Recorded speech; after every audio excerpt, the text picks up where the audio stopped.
candy.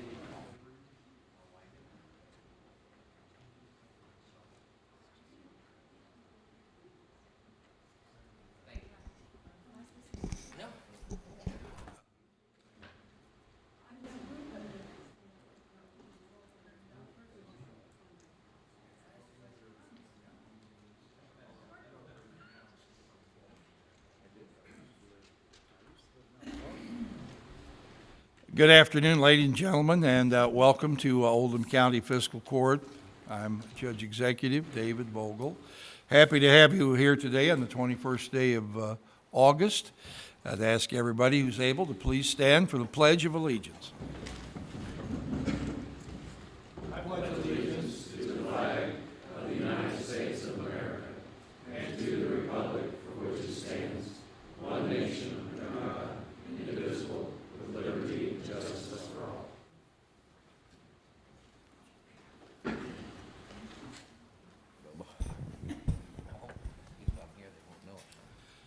Madam Clerk, will you please call the roll?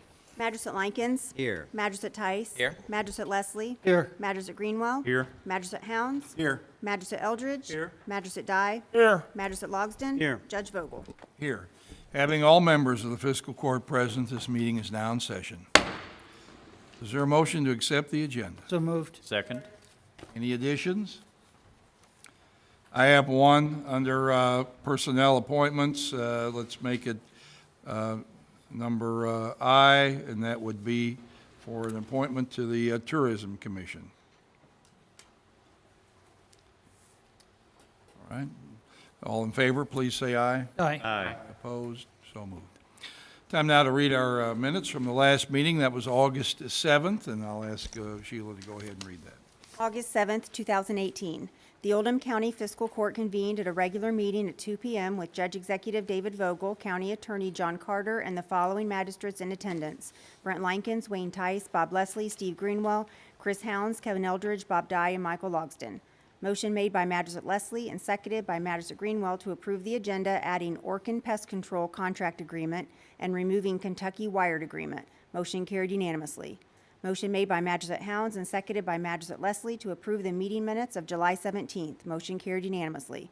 Public comment. Judge Vogel announced today is Purple Heart Day, honoring members of the armed forces who have been wounded or killed in combat.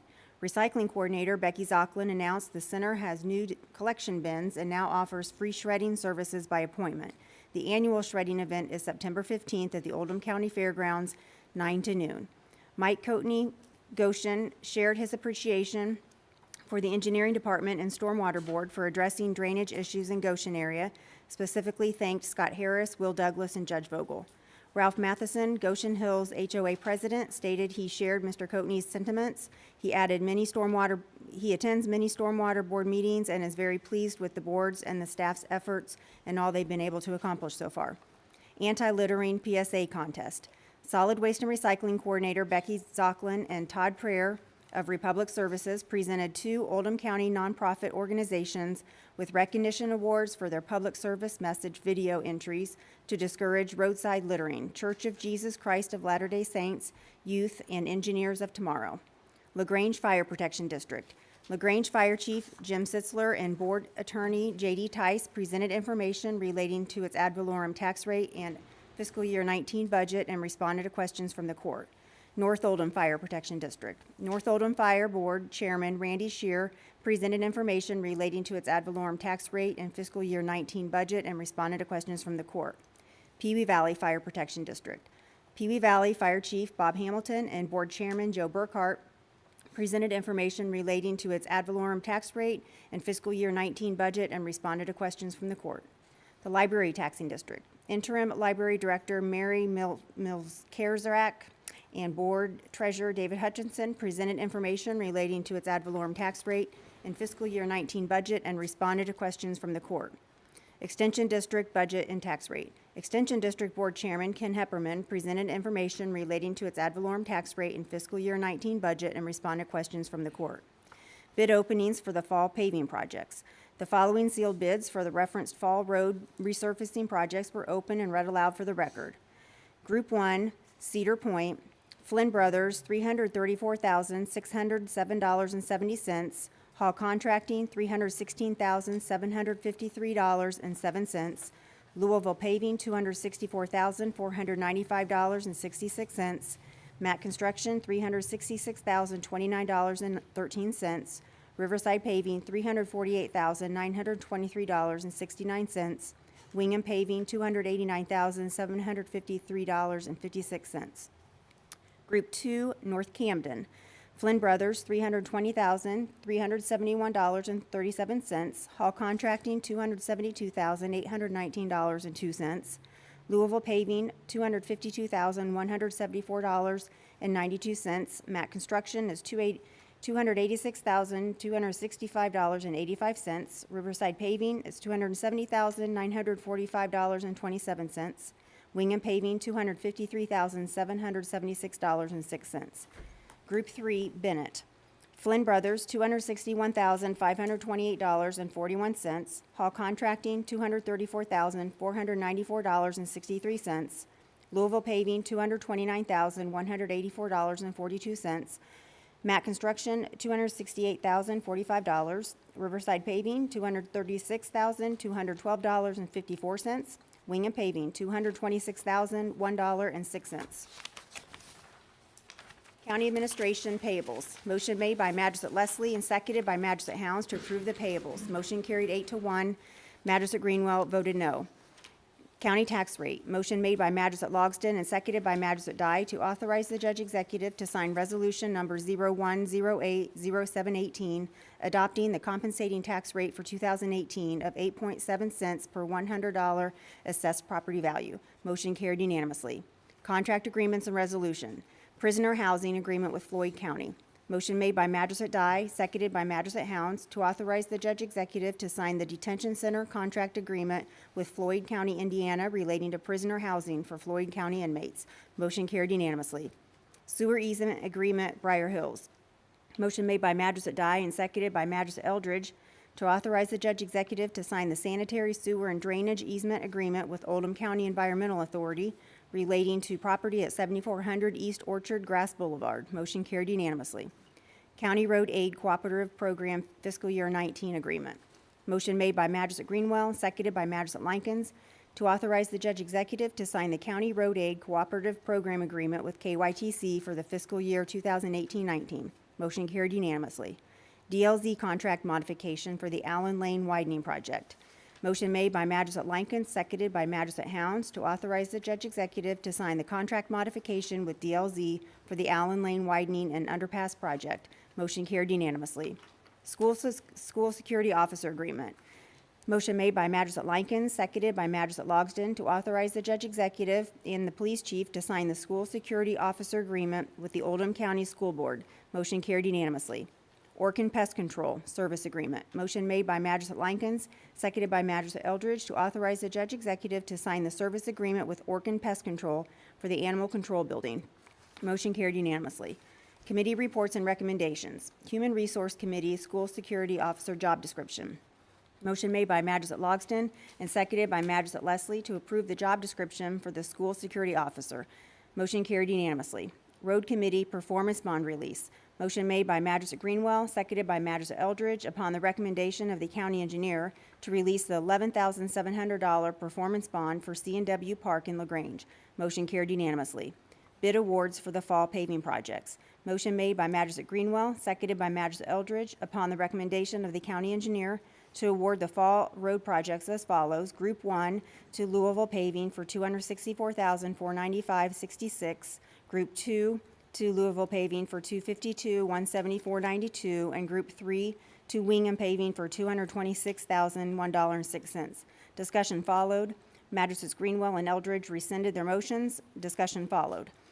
Motion made by Magistrate Eldridge, seconded by Magistrate Greenwell, to award the following fall road paving projects to Wingham Paving. Group 1 for $289,753.56, Group 2 for $253,776.06, and Group 3 for $226,001.06, as submitted. Motion carried 6-3. Judge Vogel and the following magistrates voted yes: Leslie, Greenwell, Hounds, Eldridge, and Dye. Magistrates Likens, Tice, and Logsdon voted no.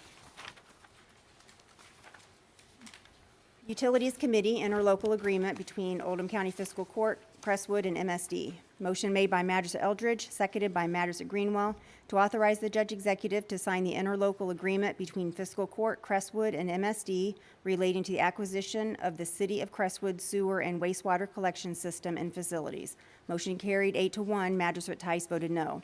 Personnel actions. Police, employment contracts for school security officers. Motion made by Magistrate Logsdon and seconded by Magistrate Hounds to approve the language of the employee contracts for school security officers. Motion carried unanimously. Motion made by Magistrate Logsdon, seconded by Magistrate Leslie to hire Kenneth Collette, James Latham Jr., Greg Ford, Roy Franklin, and Larry Simpson as school security officers effective 8/7/18, and authorize the Judge Executive to sign the OCFC employee contract agreements. Motion carried unanimously. Police retirement and resignation. Motion made by Magistrate Eldridge, seconded by Magistrate Hounds to accept the retirement of Adrian Dolman effective August 1st, 2018. Motion carried unanimously. Motion made by Magistrate Greenwell, seconded by Magistrate Eldridge to accept the resignation of Demetrius Lindsay effective July 19th. Motion carried unanimously. Dispatch resignation. Motion made by Magistrate Likens and seconded by Magistrate Tice to accept the resignation of Tyler Shaw effective August 8th. Motion carried unanimously.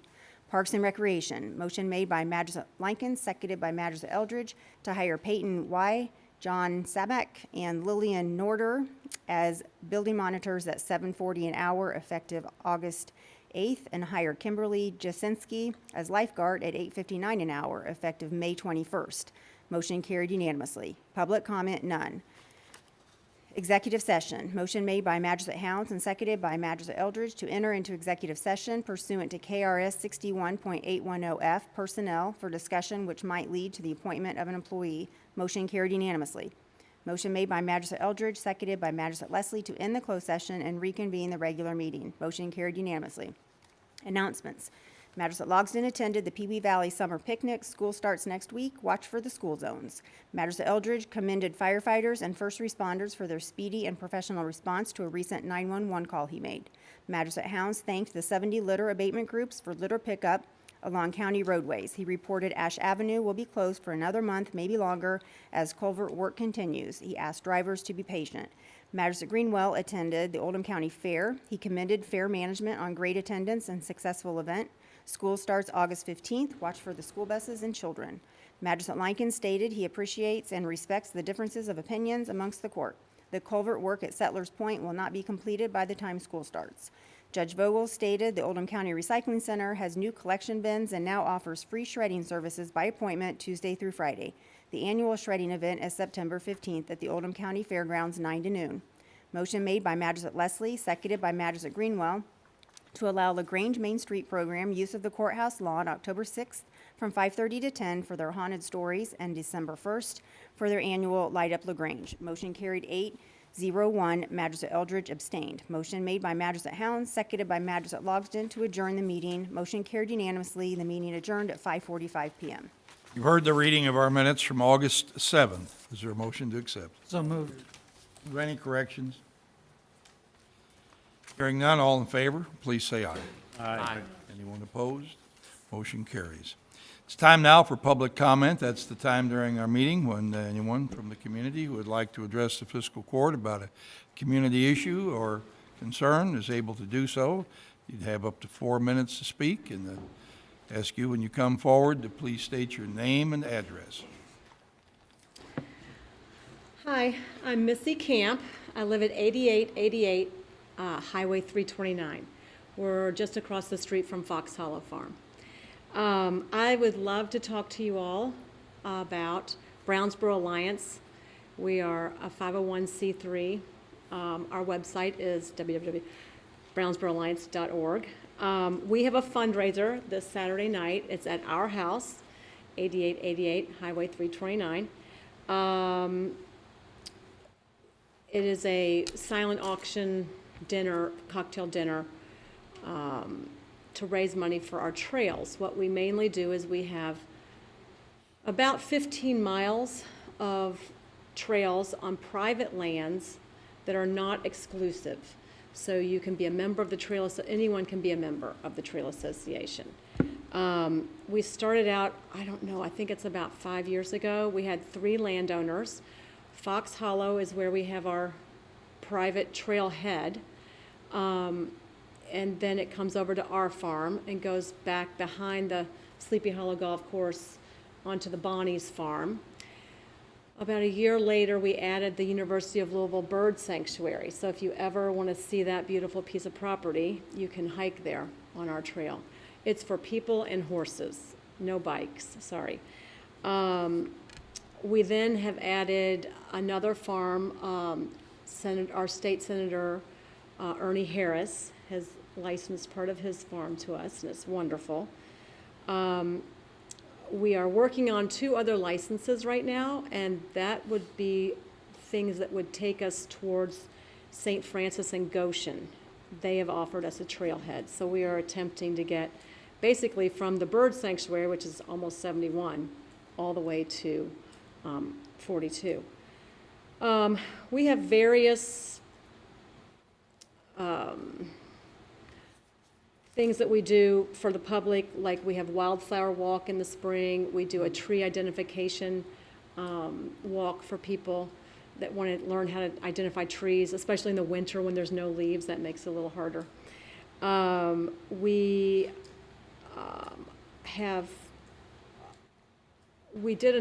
usually have our own camp in the summers, but this year we hosted 120 kids from the West End School that came out, and one of the greatest stories about that was one of the kids was in the creek, so excited, and he ran up to his teacher and said, "Mrs. So-and-so, I don't know why, but I'm so happy." And that was a great thing for, it's to get the feedback from the kids was really great. The other things we do, we have a little library that we sponsor at the Apple Patch parking lot that anyone in the area can come and take a book or lend a book. We also do a candidates forum, which will be this October 17th. So I'm sure you're all going to be at that. We are partnering with the Boy Scouts. They're going to have their camporee on the trail this year.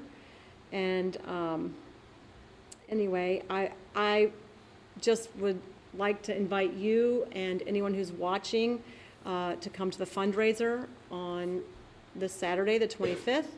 I'd like to thank Bob Dye, who's actually been on the trail, for inviting me to come, and invite you all to come and experience a forest bath or a hike, whatever you want to call it.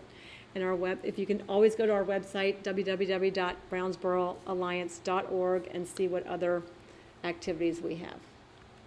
Thank you. Thank you. Thank you. I've been there too. It's very beautiful. I thought you'd been there. Yes, I I've been wasn't there. sure. Right.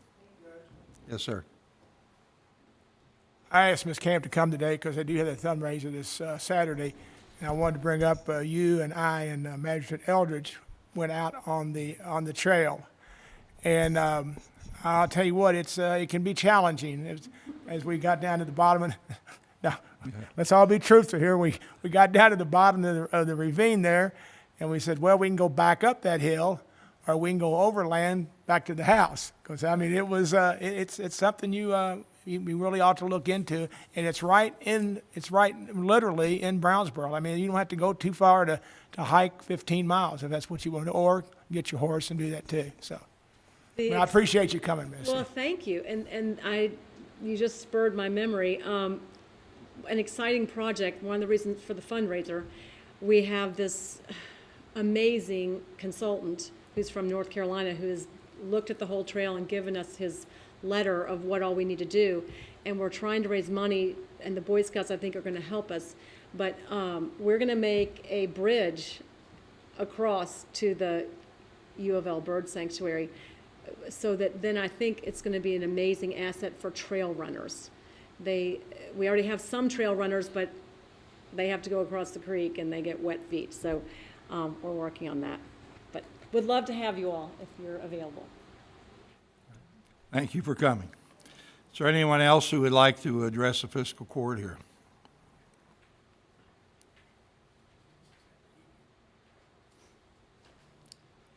Tim Collenberg, 8606 Willow Run Court, Pee Wee Valley, Kentucky. I'm here today representing the Oldham County Youth Football League. I wanted to let everybody know that 2 weeks ago, We opened up with our Jamboree and the Guns and Hoses event. Guns won this year in a defensive struggle, 33-27. So I think Guns is up right now, five wins to 4. Last Saturday, we opened up our regular season. 7 games played at the Youth Football League complex, and it was a great day. Rain held off, weather was good, a little warm, but it was great. We have another 350 kids playing football again this year, almost 100 girls cheering. And so we've been able to maintain, as youth sports starts to decline, we've been able to maintain some pretty good numbers to keep our league going and strong. This year, we finally got our new fence put up. I'm sure that'll make some of you very happy that the silver panels propped up with 4x4 posts are gone. But here again, just like her, I invite each of you to come out. Every Saturday between now and October the 13th, we'll be out there from 9 a.m. to about 6 p.m. It's run by 25 volunteer board members that invest a lot of time, effort, and blood and sweat in it. But it's a great place. It's a great field. Everything about it is unbelievable.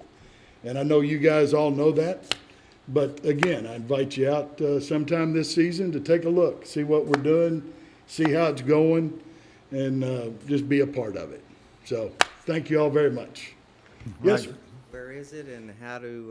It is in Wendell Park. Touch with you if they want to play. It's in Wendell Park, behind the Aquatic Center and the Recycling Center. Our website is ocyfl.org. Sign-ups are closed for this year, but next year they'll be opening up. We'll get it out on Facebook. We're on Facebook. Ask everybody to look at that, like it, share it, and then it all goes out on the website as well. So, all right. Thank you all again. All right, thank you, Tim. Tim mentioned guns and hoses competition. Not everybody may know who makes up those teams. That's essentially the police against the firemen. So that's where those terms come from. Is there anyone else who would like to address the fiscal court? Seeing no one, I'm going to close public comment and go on to the first item on our agenda today, and that is a presentation from the Westport Fire Protection District regarding the department's budget. Good afternoon, Judge.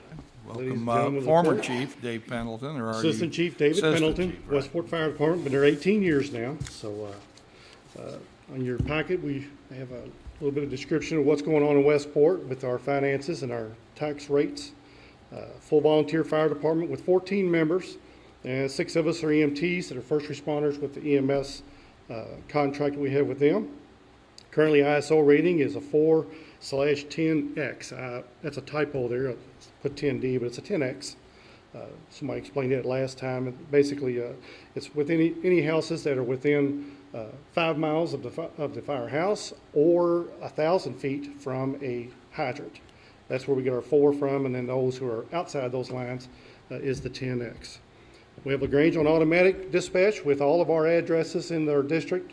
That's also what helps get our ISO rating down a little bit is the time frame that they can respond out to help us in case we don't have enough volunteers on hand. There's no tax increase that we're asking for or anything or reduction. We're maxed out at the 10 cents that we can ask for properties. Our revenue for this year is projected to be $93,869. Less than 1 cent increase, really, or 1% increase. But we are doing okay with our bills, and we usually get a $5,000 gift each year from one of our residents who wants to stay anonymous. So we want to thank them very much. It really helps us out with different little things. Our only outstanding debt that we have is on our firehouse itself. Originally, I think we paid $390,000 for it, and we're down to about $196. We have a 2012 mini rescue field unit that we're still paying on, and we've also got our big bill coming up for our new radios, the 800 radio system that everybody's going to, and that's going to take a large chunk out of our cash on hand, which we usually have for what we call maintenance reserve, basically, in case we do have major problems with any of our engines or anything, because we're not sporting the brand new stuff like some of them can, but we take care of what we've got fairly easy, and we use that money, sparingly whenever we need it. Hopefully next year will get us a new unit. We have training every Wednesday night. Pretty much something's going on every Wednesday night down there. Starts at 7 p.m. Our training hours for last year was over 1,100 hours by our volunteers. We have 14 very active folks, and we're really proud of them folks, the men and women. Last year, total runs were approximately 70. I don't know the exact number. I didn't look that up. I apologize, but 75% of them are usually with EMS. We have an older citizens a lot in our area, and it does take some time for an EMS unit to get down there. However, our first responders are communicating with EMS a lot and doing a lot of their trainings where my folks can get out there and help out where we can, just to assess the situation, let EMS know what they're coming into, and also help with carrying the patients out and loading them, things like that.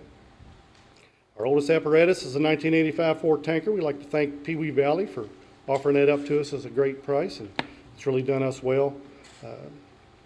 And our newest unit is a 2012 mini pumper that we bought, was a pre-manufactured truck, so we were able to get that thing and help us out with a little bit better equipment. Again, we're on the books of looking for a newer pumper, backup pumper, and we're very close to a 3 rating for our ISO, just because we don't have a backup pumper. But those are in the works, as soon as we get the other units paid off and our debt, minimizes a little bit. Currently have a website, but we do not put our minutes on there. Unfortunately, we just don't have anybody that maintains it enough to keep that up to date.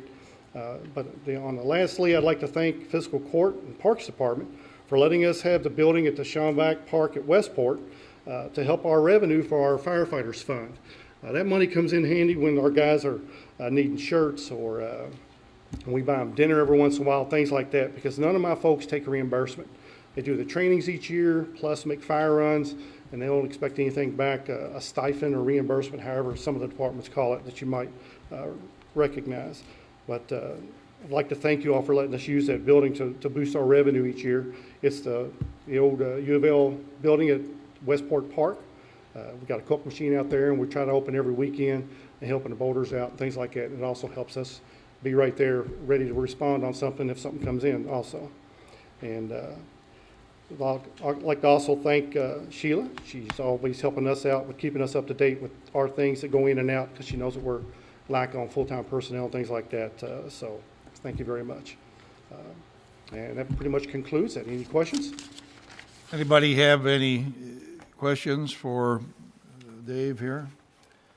Measure Leslie? I don't really have a question, but I want to thank the Westport Fire Department.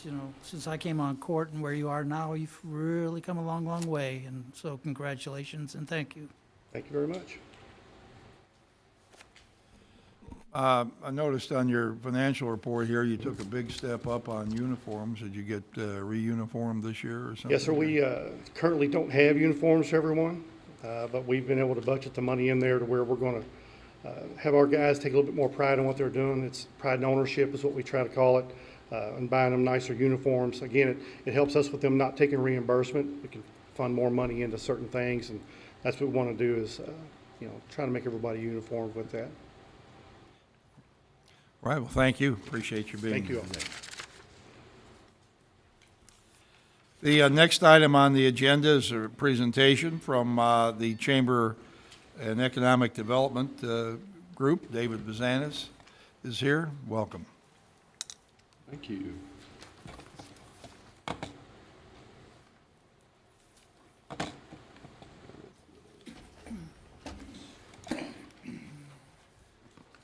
All right. Thank you, Judge, Fiscal Court members. Good afternoon. My name is David Bazanis. I'm with the Oldham Chamber and Economic Development Office. I'll be presenting on our chamber budget as well as the Oldham LaGrange Development Authority budget following this. With me today, I have some board members. Our board chair, Christy Paulin from Fastline Media Group, Zach Van Zandt, who's our city appointee, from the City of LaGrange and Cindy Harbin are with us here, as well as our staff. Our Vice President of Economic Development, Sandy Hamilton, and our Vice President of Chamber Services, Mae Marks. So I'm glad that they came to be supportive and be here. I'd love to answer any questions you have. I've submitted a budget and financial information to you for questions, and I have a brief presentation I can take you through and kind of fill you in on where we've gotten since I spoke to you last. The first thing I thought would be prudent to do would be to kind of review a little bit for you and the public or the people watching a little bit about our organization. We are the Chamber of Commerce for the county, but we're also merged with Economic Development, so we are a private-public partnership type of an organization, whereas a little bit more than half of our funding comes for our economic development efforts that are funded through this fiscal court, the City of Crestwood, and the City of LaGrange. The other half of our funding comes through our chamber services, programs and events, top investor programs, and our membership duties as well. So what I thought I would do first is I'll go through a little bit of information regarding the chamber and some of the progress we're making there, and then I'll switch over to economic development, and I'll open up for questions, and feel free to ask away. The structure of our organization is such that we have currently 15 board members. 9 of those are elected, 5 of those are appointed, 3 by this body, 1 by the City of Crestwood, 1 by the City of LaGrange, and 1 is currently appointed by chair. We have 1 vacancy that is a chair appointee. The chair appointment is our superintendent of schools, Greg Schultz. We have our staff, myself, our vice president of economic development, vice president of chamber services, and a part-time office manager.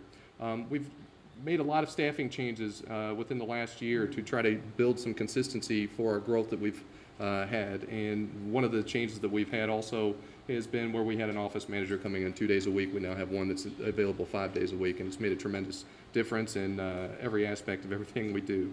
In addition to being able to get quality professionals like Sandy and May, we also act as the administrative arm of the Oldham LaGrange Development Authority, which I'll be reporting on next. And then we have committees that meet as needed. They cover everything from economic development efforts, such as the alcohol, the special election for wet vote, I should call it, the Buxton Initiative, our membership services committee that helps us with planning and make sure we have relevant programs and resources for our members, and then programs and event committees that help us plan things like our Celebration of Women, our golf scramble that we just had last week, and public policy committee that meets as needed as well. This is a list of our board members. As I mentioned, Christy Paulin from Fastline Media is our new board chair. Our past chair, Jonathan Westbrook from Easton Westbrook Construction. And you'll see by the list of this, we have a lot of very impressive professionals that are on our board. Oldham County is represented by larger businesses as well as small independent businesses.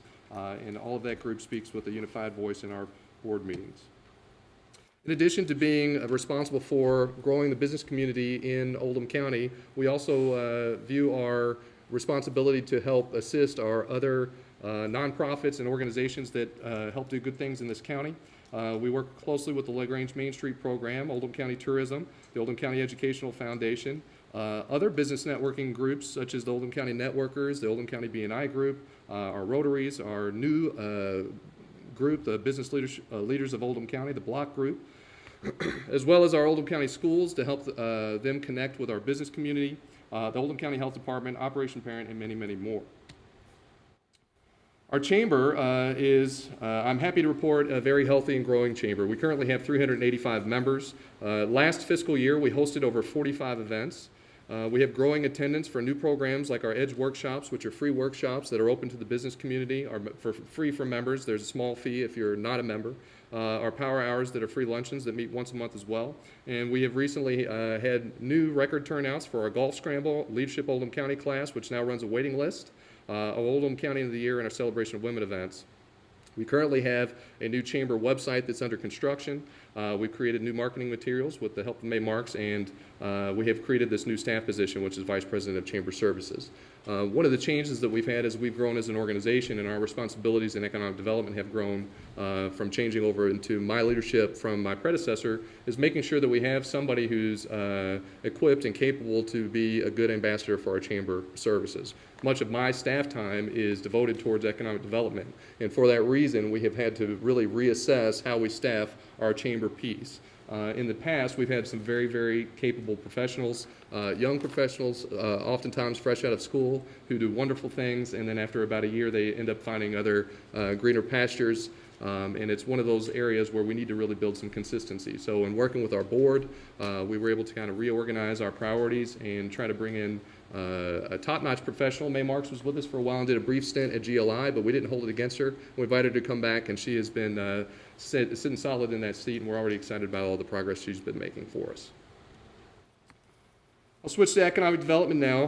One of the most important parts about our relationship with you, Fiscal Court, and the City of LaGrange and City Crestwood is making sure that you have adequate information to be able to answer to your constituents, the taxpayers who we're responsible to through you. We try to do that through having regular face-to-face updates and conversations with each of you. We have monthly reporting to the Fiscal Court Economic Development Committee, and then we have a close working relationship with Planning and Development Office to make sure that we're all talking from the same page as we were out trying to sell this community, that we're doing it in such a way that is in line with what your needs and desires are for the community. We have initiatives that we've been following. Some of these are initiatives that we had started when I began in this role, and I will report on those here momentarily. They include our economic development website, oldhamsites.com, a retail development initiative, new lead prospecting, workforce support, inventory management, and ongoing efforts to advocate for the infrastructure needs that help continue to push development forward. Our economic development website, oldhamsites.com, we built in 2016 and has two very important components that contribute to the success of this county. One is our data analytics tool that it provides a deep delve into demographics, consumer habits, traffic counts, and those types of pieces of information, as well as probably the most important part, which is a listing of Oldham County commercial and industrial properties that is solely for Oldham County. There are no other properties that are listed on this. We ought to promote, in the past, some of the marketing techniques that have been used to promote communities look like purchasing very expensive full-page glossy ads in Site Selector magazine and other types of business publications. And what we decided to do was kind of change how our budget with our marketing works. And we decided to run Google AdWords for specific properties around the county that we thought were good assets.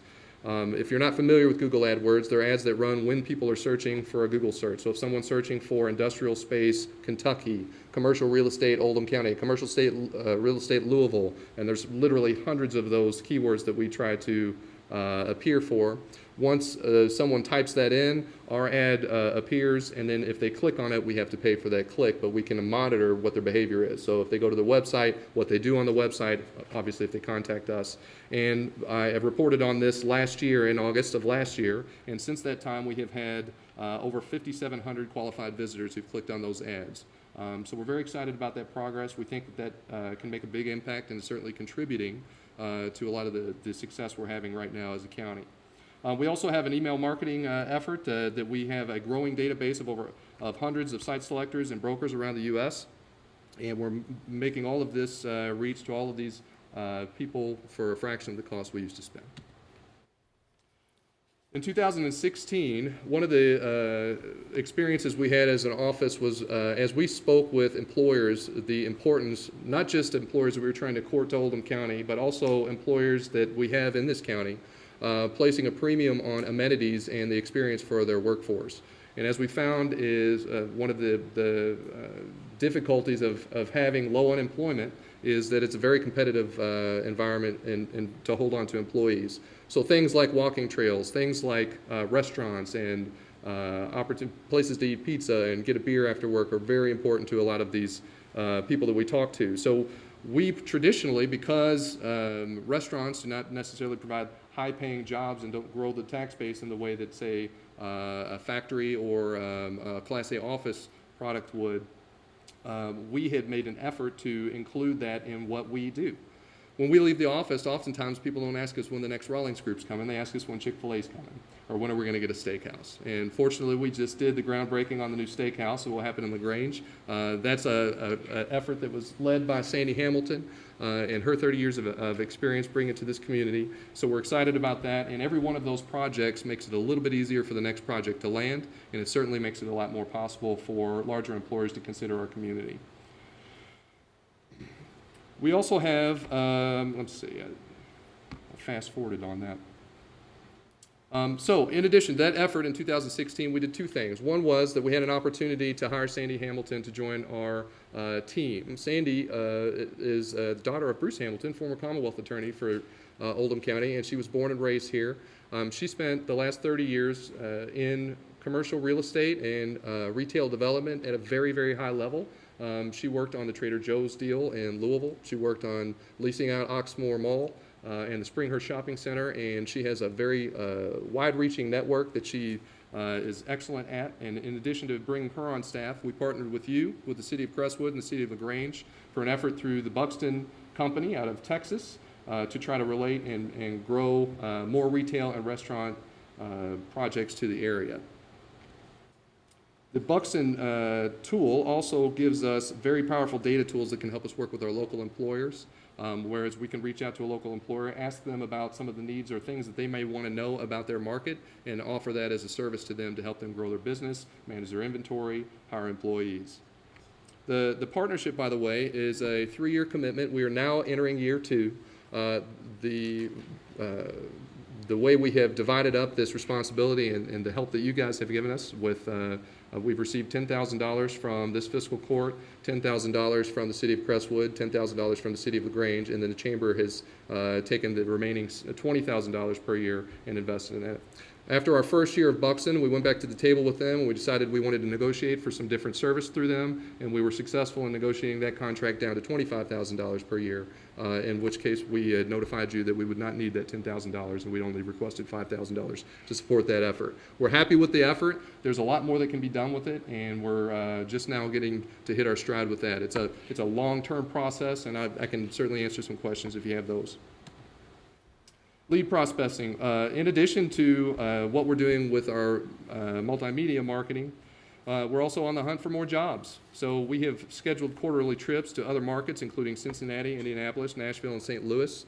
In addition to that, we remain members of the Kentucky Association of Economic Developers, which has regular site consultant dinners in various parts of the country. We plan on attending Chicago and Dallas this fiscal year, and potentially Atlanta. And again, this contributes to our growing database of national brokers and site selectors as we try to get the word out about our community. We also offer workforce support. In addition to connecting and our employers with services that are provided through Kentuckiana Works, just last week we learned of a new program that we're very excited about called the Prison Industries Enhancement, which invites private sector investments to train the inmate population for skilled labor positions in vocational trades such as carpentry, welding, plumbing, etc. This is something that's very exciting to a lot of our local employers who are desperate to hire people from those skill sets. A lot of the construction companies that we have locally are very excited about this. They've already found out about it and are moving forward with getting some more information. So we're hoping that that becomes a source of support for those businesses. And then we have a lot of projects that we've worked on this year. I have a list of these over here. They include information technology, advanced manufacturing, military vehicle manufacturing, agribusiness, spec office, logistic distilleries, and wineries. And of course, there's many more than that. That concludes my presentation on the chamber piece, and I'm happy to answer any questions you have. Magistrate Dye? Yeah, I know the answer to this, but I think it might be interesting to kind of give us about a real short view of what is Buxton and what do they do? How does it work? And Yes, an abbreviated version. Okay, I'll I mean, try. it can be very in-depth. I'll do my best. The Buxton Company offers a service where they assess a community, and then based on the assets of that community, they draw a profile of the types of businesses who could move to this community immediately and be successful. They have a long career of working as site selectors for the retail industry. Unfortunately, the retail industry is in a recoil because of the changes we have with the internet and Amazon's growth. So we're seeing a lot of that affect the way the matches are fitting our community. So we received 20 matches, and Buxton initiates the conversation with those stakeholders at these entities, and then we make the follow-up call to get them in for site visits and welcome them to Oldham County. So the idea is that Buxton supports the data and lets people know the granular nature of consumer spending habits to the point where they can tell by household individual purchasing habits. Now, they're still randomized, but we can draw a circle with this tool. We could draw a circle anywhere in the county and find out how much poultry versus red meat gets purchased by households in this area. And that's very useful information if we have, for our butcher perhaps, or Crestwood Meats would probably like to know those types of things. But in addition to that, because they can get that information, they can also reach out to places that are changing their models. For example, and this is just an example, Target is the rooftop count and traffic counts for a place like Target to locate in Oldham County we're unfortunately far away from. However, because of the change in the retail environment, Target is experimenting with different types of models. Perhaps there could be one that would work in Oldham County. That's just an example of where Buxton can come in and help us make the case that would help us get through past the gatekeepers to important conversations. So, does that answer? No, that answered my question. Great. Thank you. Magistrate Hounds? We are working on Chick-fil-A. Some of the challenges that we have with a lot of those types of restaurant chains has to do with traffic counts. And when the Westport Road Chick-fil-A has over 40,000 cars pass it on an average day. If you contrast that with Oldham County, exit 22 on I-71 has just over 50,000. So once you get off of the expressway, our traffic counts dip dramatically. Now, when you consider that a Chick-fil-A could work perhaps in Crestwood, the Chick-fil-A corporate office knows that Chick-fil-A would be cannibalizing its Westport store. So it makes it harder for Crestwood to get a Chick-fil-A. It doesn't make it impossible, but it makes it more difficult. And then when you look at other parts of the county, let's say for LaGrange, for example, the traffic counts, of course, are a little bit smaller, but they're still not bad. Then we run into a challenge, and our overall challenge with all of our projects is the nature of what our inventory is. So when it comes to something like Chick-fil-A that relies on neighborhoods and traffic counts and whatnot, they want to be so close to an exit off the expressway, it immediately limits what inventory we have available. When you consider what that inventory is, in a lot of cases, we have raw land that needs infrastructure to it, or if we have land that has infrastructure, the land is not in the right spot. Or if we have a building that is in the right spot, that building, which may have been vacant for a long, long time and be in bad disrepair, if it's not for sale, then they're not interested in buying a building, doing the demolition to it, and then turning around and leasing the space from it. Is not going to happen. That's where, in our office, Sandy Hamilton has been an instrumental part in helping us work with our private landowners and build those lines of communication so that we can let them know the type of activity and inquiries that we have, so to helpfully get them in a mode to incent them to want to let go of their property. And we've been successful with that on a couple of cases. So I can keep you, I will stay tuned. We know that that's a big ask in Oldham County, and we can't wait to make that announcement. It seems like when there's a restaurant that closes, someone says, Sure. well, Chick-fil-A is just an example, but somebody else can move in there. That's right. Right. Well, a lot of the buildings we have would need a commercial kitchen, and the investment for these things becomes higher and higher when you start looking at what our actual inventory is. But our inventory will turn over, and it will get better. We will have people that are making investments right now all over the county. We're getting all kinds of inquiries about land because of the growth. And as I'll say, especially in the older presentation, the effort that this court has made and that our community has made, our state legislators have made in helping us grow our infrastructure is the most critical thing that we can do to continue growth of our commercial development. The widening of I-71, the opening of the East End Bridge, those were huge news stories to help Oldham County. But locally, the overpass, the Louis Dampier Bridge that was built in 2015, the new LaGrange Parkway that's set to open any second now, the efforts to extend Eden Parkway in Oldham Reserve and widen Commerce Parkway at some point, and the effort we have to try to get the second phase of the 393, which is a really critical piece of this overall picture together. I think we have a good plan. I think it's working, and I think it's just going to take some time. But a lot of the projects depend on those things being completed and everything being accessible. And we have this wonderful fortune of having an employer like the Rawlings Group here, and nobody could really conceive that they were going to grow as fast as they did, and we're glad that they did. They moved out here with 500 employees. They currently have over 1,500, and they're trying to get to 2,000 by the end of next year. The average salary is $67,000 to $77,000 per year, and that is a major contribution to this community and all of our businesses that surround it. Unfortunately, it's also created a lot of traffic, and as the Oldham Reserve becomes to bring on more of its roads and infrastructure surrounding it, we'll see that it's easier to be able to sell some land when employers can expect that they can get their people in and out safely. Judge, I got one more thing. I worked with a client and sold a piece of property over in Shelbyville, and one of the things that intrigued us about that piece of property was the fact that the infrastructure that was in there, the high-speed internet. And we've talked about the Kentucky Wired, and there's been conversations. I probably get a phone call, but it's probably a month, somebody wanting to know how we're going to get the high-speed internet far-reaching. Do you see those infrastructures? Where do you see Oldham County with those infrastructures? High-speed internet being one, probably one of the more important ones in the in the group. I would place a priority on roads and sewers. I think high-speed internet is definitely an issue, and unfortunately, I think outside of being able to get major granting awarded, the infrastructure to put those things in place is very expensive. I know some businesses on Commerce Parkway that have a pole within 100 feet of their business that it's going to cost $14,000 just to get them access to high-speed internet. So it is a big issue. I think that, and I know in working with this body and other agencies in this county, that we have a lot of people that are asking the right people to get moving on that. But I think ultimately it comes down to these utilities being able to identify that they can make profit in these areas before they invest in them. And unfortunately, we're just kind of, our hands are tied. But I do think that there are resources out there through the state cabinet and through the federal government to be able to help with incent some of those types of things. But when it comes down to those businesses moving forward, they need a user. And so we can get those users if we have the roads and we have sewers to the properties that we want to grow.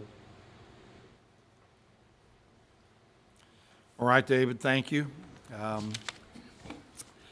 think we're going to move on. You're going to help on the next one too, I believe. Is that right? Yes.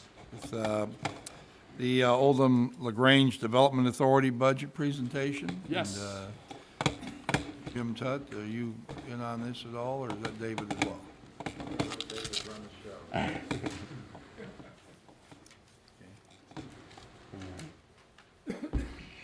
Well, good afternoon, fiscal court members. Yes, that's right. So part of our duties in the chamber is also serving as administrative support for the Oldham LaGrange Development Authority. And with us today is our chairman, Mr. Jim Tutt, who's been in that role. He's now starting his second year in that role. I had provided with you, for you, an annual budget as well as financial report. I'm happy to answer any questions regarding that. And I've prepared a brief presentation just to remind you and the public about the structure of this body. The Oldham Board of Directors, of course, oversees our 1,000-acre development in Oldham Reserve. We have 6 board members. 3 of those are appointed by the county and 3 of those appointed by the city. That board has entered into a partnership, a master developer partnership with OR Partners that includes John Hollenbach and Greg Oakley from Hollenbach Oakley, Talmadge Hawker, and Chris George. Oldham Reserve is our county's #1 job creation asset. The goal of Oldham Reserve is to diversify our tax base, create quality, sustainable jobs, and use the project to help improve infrastructure around our community. Several years ago, the board entered into an amended master agreement with OR Partners, which has deliverables on both sides of the relationship. OR Partners' investment in the project includes purchasing 10% of the bond debt 5 years after the notice to proceed on the I-71 overpass was passed, and then 50% of that bond debt 10 years after, and 100% of the bond debt 15 years after that point. OR Partners is also responsible to oversee the marketing and development of the campus, and their collaboration efforts with the board and with our office began according to the agreement where OR Partners would report semi-annually to the board of directors. But over the years, our efforts have been to work closer with OR Partners, and they now attend every other board meeting and present. And they also meet with my office and staff every month in a sit-down face-to-face conversation so that we can monitor the progress we're having and share leads and collaborate. They also have invested, they're planning on a brokerage meeting for the brokerage community, which is scheduled for the fall, which we've coordinated also to be an announcement and celebration of the opening of LaGrange Parkway. And they also invested over $100,000 in the lobbying effort to acquire the new interchange. In our agreement, the OLDA deliverables were leadership, funding, and construction of an I-71 overpass, construction of LaGrange Parkway, and the best efforts to secure a new interchange at exit 20. Fortunately, we've had tremendous progress in the last year or two. We've reached some major milestones. The construction of the I-71 overpass is completed and delivered as of I believe it was September of 2015.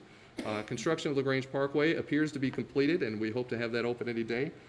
So that is opening any day now. Construction of our new interchange. We've recently received word that we have a fully funded interchange that over the course of 3 years in the new state budget, and has been able to put us in a position to continue discussions for extending Eden Parkway and efforts to widen Commerce Parkway to accommodate some of the growth that we're seeing here in LaGrange. The result of all of these relationships has resulted in multiple new leads that have had site visits and proposals from OR partners for projects that represent Class A office, logistics, advanced manufacturing, and spec office. This is a group effort. I mentioned the interchange and all of the infrastructure importance to this community, and specifically to this project. This effort, of course, starts with the leadership that we have had for many years. I know I've been here since 2009, and I think every year we've been working on that interchange. I'm sure it precedes me, but we've had a lot of very capable, dedicated individuals that have contributed to us being able to get the new interchange. And that leadership starts in Frankfort, where our elected leadership has advocated for our road projects, and we have become a noisy, squeaky wheel in the Cabinet for Economic Development, at which they have responded by sending us leads on new projects. Of course, our fiscal court and City of LaGrange, they're committed to this project. Judge Vogel's visit to Washington, D.C. with Elaine Chao was probably the straw that broke the camel's back that got us that interchange to get pushed through, which was, I recall the day that I spoke on the phone with Judge and he told me about that, and literally we were both giddy with delight finding out that this was going to come to fruition. Obviously, our Oldham County Planning and Development Office, under the leadership of Jim Urban, as he pursues road grants and infrastructure planning and advocacy, is a very important part of the big picture for these projects. Our office, which in addition to trying to drum up new leads and have brought to the OLDA board and to OR partners that have resulted in proposals, we also have hosted the Cabinet Secretary for Economic Development, Terry Gill, to meet with our top employers so that he could understand the importance and the potential in this community. I was just told by Dina Karam, who was my predecessor, who now is the Vice President of Regional Development at Greater Louisville, Inc., that Terry Gill was in the GLI offices last week and said that mentioned 3 places in Kentucky to watch out for economic development, and we were one of the ones that he mentioned. So we're very excited about that. And then, of course, OR partners with Hollenbach Oakley, who are some of the highest caliber developers in the state of Kentucky. They invested in a partnership with John McCarthy from McCarthy Solutions to help continue the lobbying efforts in Frankfort while everybody was writing letters and attending meetings and flying to Washington, D.C. And speaking with their legislators. So I'm happy to announce that is significant progress, and when you consider the big picture of where our county is headed, when you think about the multiple projects, including 2 new hotels, one that's currently under construction, we'll have 2 restaurant pieces for that, a New Hampton Inn, a multi-million-dollar renovation of the Best Western, a new interchange, a new complete bypass from 146 with the Allen Lane extension to hit LaGrange Parkway and cross all the way around to Highway 53, a widened Commerce Parkway, an extended Eden Parkway, and improvements to the ramps at exit 22. You can imagine that probably a year or 2 from now, as all of these, the dirt's moving on these projects, it is going to be a very exciting time to be answering the phones in our office. So I thank you for your leadership on those projects, and I'm happy to answer any questions that you have. Right. We also had, you're not part of Oldham Reserve, new drive-in is opened. Yes. Got a hardware store going on Commerce Parkway. We've had a new bank in Crestwood. There's a lot of things happening. So appreciate the effort that you and Sandy and all of the people from the chamber and Jim Tutt and our older board members have made. So you're right. Everybody working together is lifting the bar higher. Does anybody have anything they'd like to add here? Magistrate Eldridge? Thank you, Judge. As you all know, all of Oldham Reserve is in District 6. Always questioned about when is the next step going to take place, and I always reply when the time's right. But just for those listening at home, people all the time come to me and say, when are we going to get something in Oldham Reserve? And I say, well, if we could get 20 businesses with 100 employees, and everybody there made $67,000 to $77,000 a year, how would that be? And they always reply, wonderful. And I say, well, we got one building that does that. So that's what we all need to keep in mind. You know, we've done a great job out there. You all have done a fantastic job. When the time comes for the right product in the right place, it'll come, and we appreciate your all's work. Thank you. Thank you. The road, I expect the road to be open next week. Louisville paving's supposed to be finished on Thursday. Our forces and city forces were out mowing yesterday, and they're out there mowing today. I took a ride on it this morning early, and there's still a lot of work to be done as far as trimming, cleaning up. We want it to look sharp. When the barricades are taken down, we want the first impression that everyone in the community experiences driving through there. They say, wow, this is really nice. And I think they will have that experience. So we're excited about having it open, and then we're also in the process of hiring an engineering firm. We're going to get a firm to create a road past the Rawlings Company that extends Eden Parkway to intersect with LaGrange Parkway. We've committed the money to it, and so we're taking those steps forward as well. So I believe a lot of progress is coming, and we're going to see some things in Oldham Reserve soon. Cattleman's coming on New Moody Lane. Will be a great place to eat. Everybody in town's asked for a steakhouse.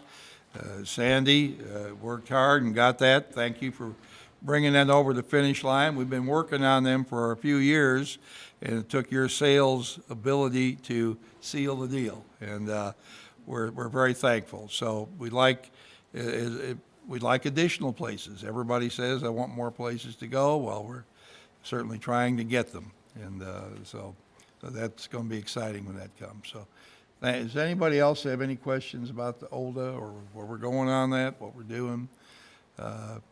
We did the agreement to purchase 10% of the property. That agreement did actually expire a while back, okay? And we worked with the developers to extend that to the time when we got to go ahead to start the on-ramps, so. May I comment on that? Yes. Yes, so as you said, the agreement that we were working under with OR Partners said that after 5 years, they would have to purchase part of that bond debt. However, we weren't quite there. 2019 would be the 5-year mark. And so in working with the board, they requested an extension, and our board chairman did an excellent job in managing that conversation. And we are now, once we have the clearance of the right-of-way for the interchange, which could be a year, maybe even a year and a half away, at that point that they will be on notice for their participation. Right. Right now, another study is going on. There are a couple of federal requirements to do something that impacts a federal highway. One of them is called Interstate Justification Study, and another is called NEPA document, which I can't really define what NEPA is. But anyway, the state has allocated $500,000 to get those studies completed. An engineering firm is doing them right now, and we're excited. Everything is lined up. If it all goes well, we could have the on-ramps in place by the end of 2022. So that's what I hope will happen, and everything seems to go slow when you're looking ahead, but when you look back, time went faster than you thought it would. So, great. Magistrate Dye. Judge, I'm on the OLDA board. It's my second term, and I just want to draw a conclusion or an observation probably. Everybody works very hard, as you well know, your trip to see Ms. Chow. It just takes a lot of different things to get this done, but let's not forget that a lot of this did not happen. There is a group that we haven't spoken about enough, is the people at the state level. Senator Harris and Representative Osborne and to maybe to some degrees, Nemus and the other ones. They've been in our corner fighting for us. It's not David's job. David's not going to bring a cattleman. It takes David, Sandy, and everybody else over there, and everybody else up here, and everybody at the city council. There's a lot of moving pieces just to get a steakhouse in. Right. And I don't think the average person understands that. But it's come sit in a meeting, listen to how it goes, because it's some of the things I've heard about. Last thing I think at the last meeting was I believe Jim Tutt talked about was buffalo clover. You got to watch where you put your building in because you don't want to disturb the buffalo clover. So I'm sure there's a reason why that's important, but it's just things like that. Anyway, I think y'all do a great job. Thank you. Anyone else? All right, thank you, David. Appreciate it. And I appreciate all Thank of you. the members of the chamber and the Oldham board who were here today. We're going to move on to the next item on the agenda, and that would be the bills. When you're ready, we'll accept a motion here. Motion to pay the bills. Second. Any discussion on any of them? Hearing none, all in favor, please say aye. Aye. Anyone opposed? Aye. Motion carries 8-1. Now we're going to talk with our treasurer, Melissa Horn, I believe, or Stan Clark, maybe both, about a possible investment agreement with Stockyards Bank. Okay.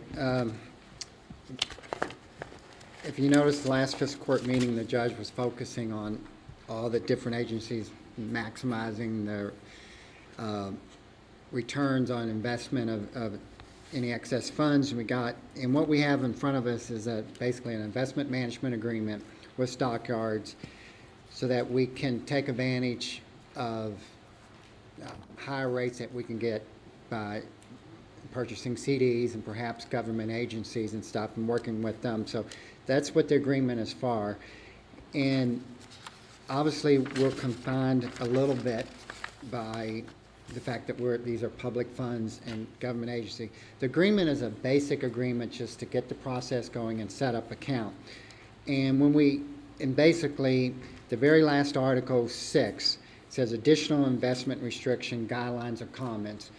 When we sign the agreement, we're going to basically put there must comply with KRS 66.480 investments in public funds limitations. Okay, so basically we are controlled what we can invest in and how we can invest, and we're going to use this agreement and work with Stockyards for those funds to get the maximum returns we can within KRS.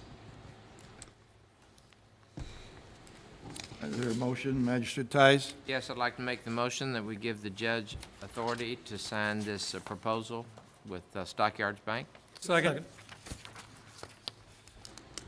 Anyone have any discussion or questions that they'd like to ask about it? Magistrate Eldridge? Thank you, Judge. This is a great opportunity for us, and I just want to thank Magistrate Tice. He's the one that really carried the water on getting this done. He, working with Stan and Melissa, have done a great job on this, and we appreciate it. Anyone else? All right. Hearing no questions, all in favor, please say aye. Aye. Anyone opposed? Motion carries. The next item is, we've got the two parcels on 146 here that Jim Urban is going to discuss. Can you put up the overhead, please?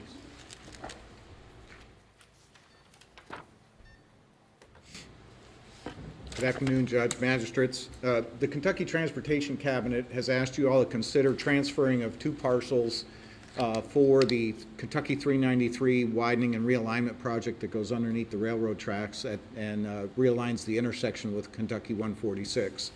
Those two parcels are narrow slivers of land along 146. It's parcel number 129 and 130. Sorry, 129 is here.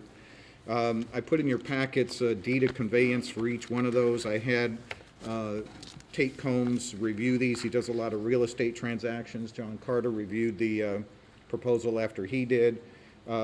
These two tracks are relatively unusable because of the area where the railroad tracks and the roadway comes together.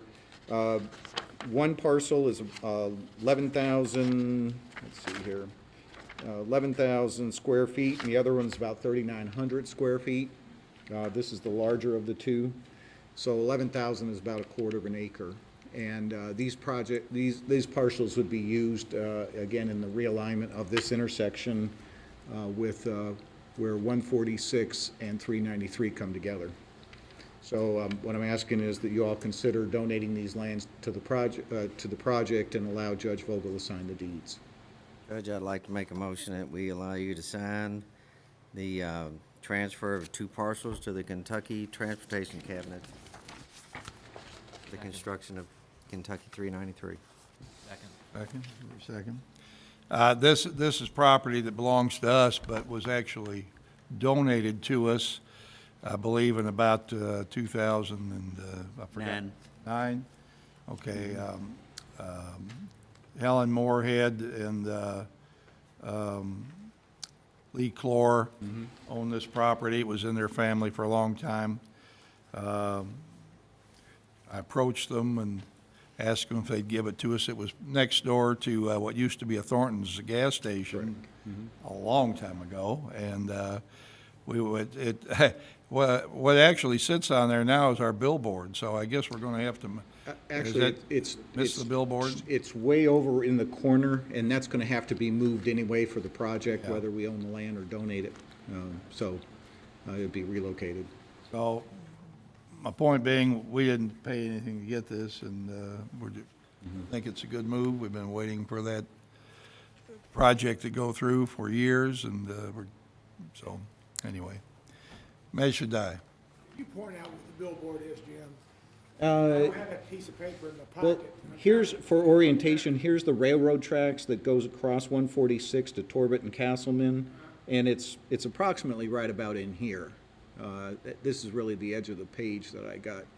So here's the gas station on the corner, the Marathon Station, and our sign is right about in there.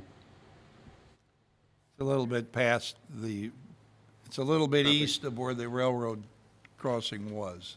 And where's the old 393 at? Huh? May I interject? Jim, that was Clayton and Lambert. Clayton and Lambert, where?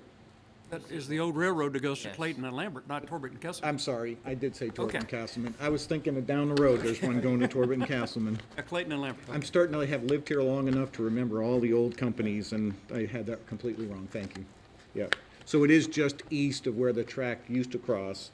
Again, here's where it comes roughly across, and so it's right about in that area. Your question was Well, where? where's the old 393 at 146? It's down here, the current intersection, and the easiest way is to orient yourself on the railroad track. This is the railroad track right here, and so that intersection is currently right here. It's hard to read all these lines. This is the new proposed intersection. The existing one is right about there. Okay. But here's the railroad track, and it's right around in here. So it moves to the north and east. Okay, I got it. I see now where it is. I didn't have that to look at. Now I looked at that, I said, if I could see that on a piece of paper, I could see it, but can't tell from here. Yeah, Thank it's you. a complicated set of plans. Measure Tice? Yes, does this mean that that project's going to start moving forward again? Well, what they're trying to do is clear the right-of-way. There are these 2 parcels. The church has a little parcel that they need for temporary easement during construction, and I think all the other parcels have been transferred. The right-of-way clearance is anticipated to be completed within the next 2 months.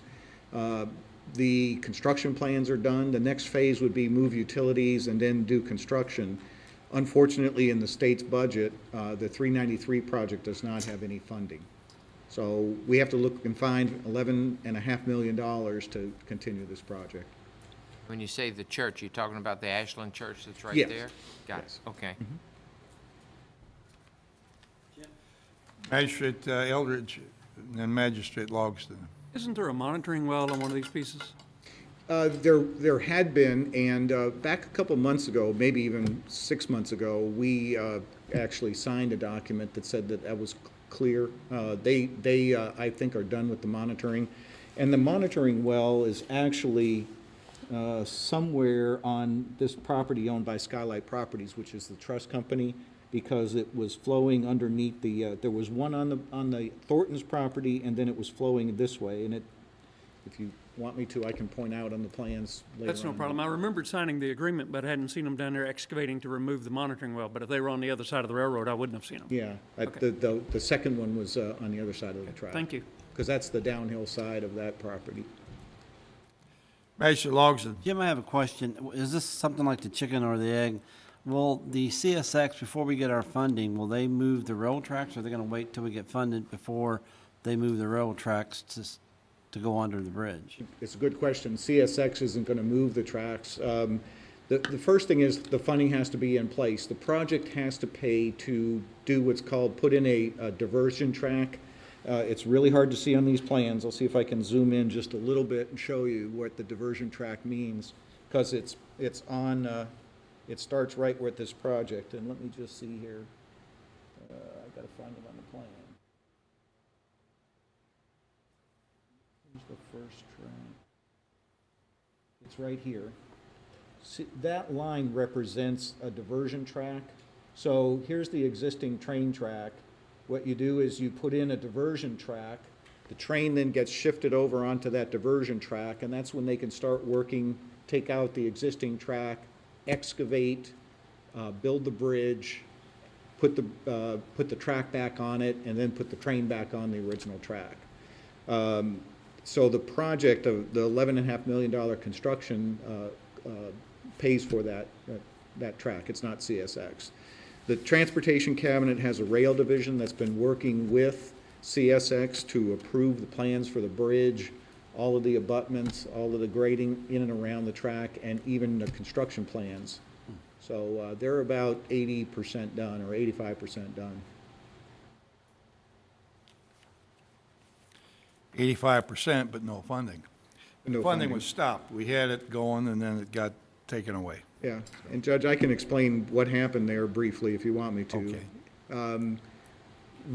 The Bevan administration put a hold stop on all road projects at the very beginning, and we have now what's called SHIFT, and I don't know what that exactly stands for, but it has to do with future transportation projects.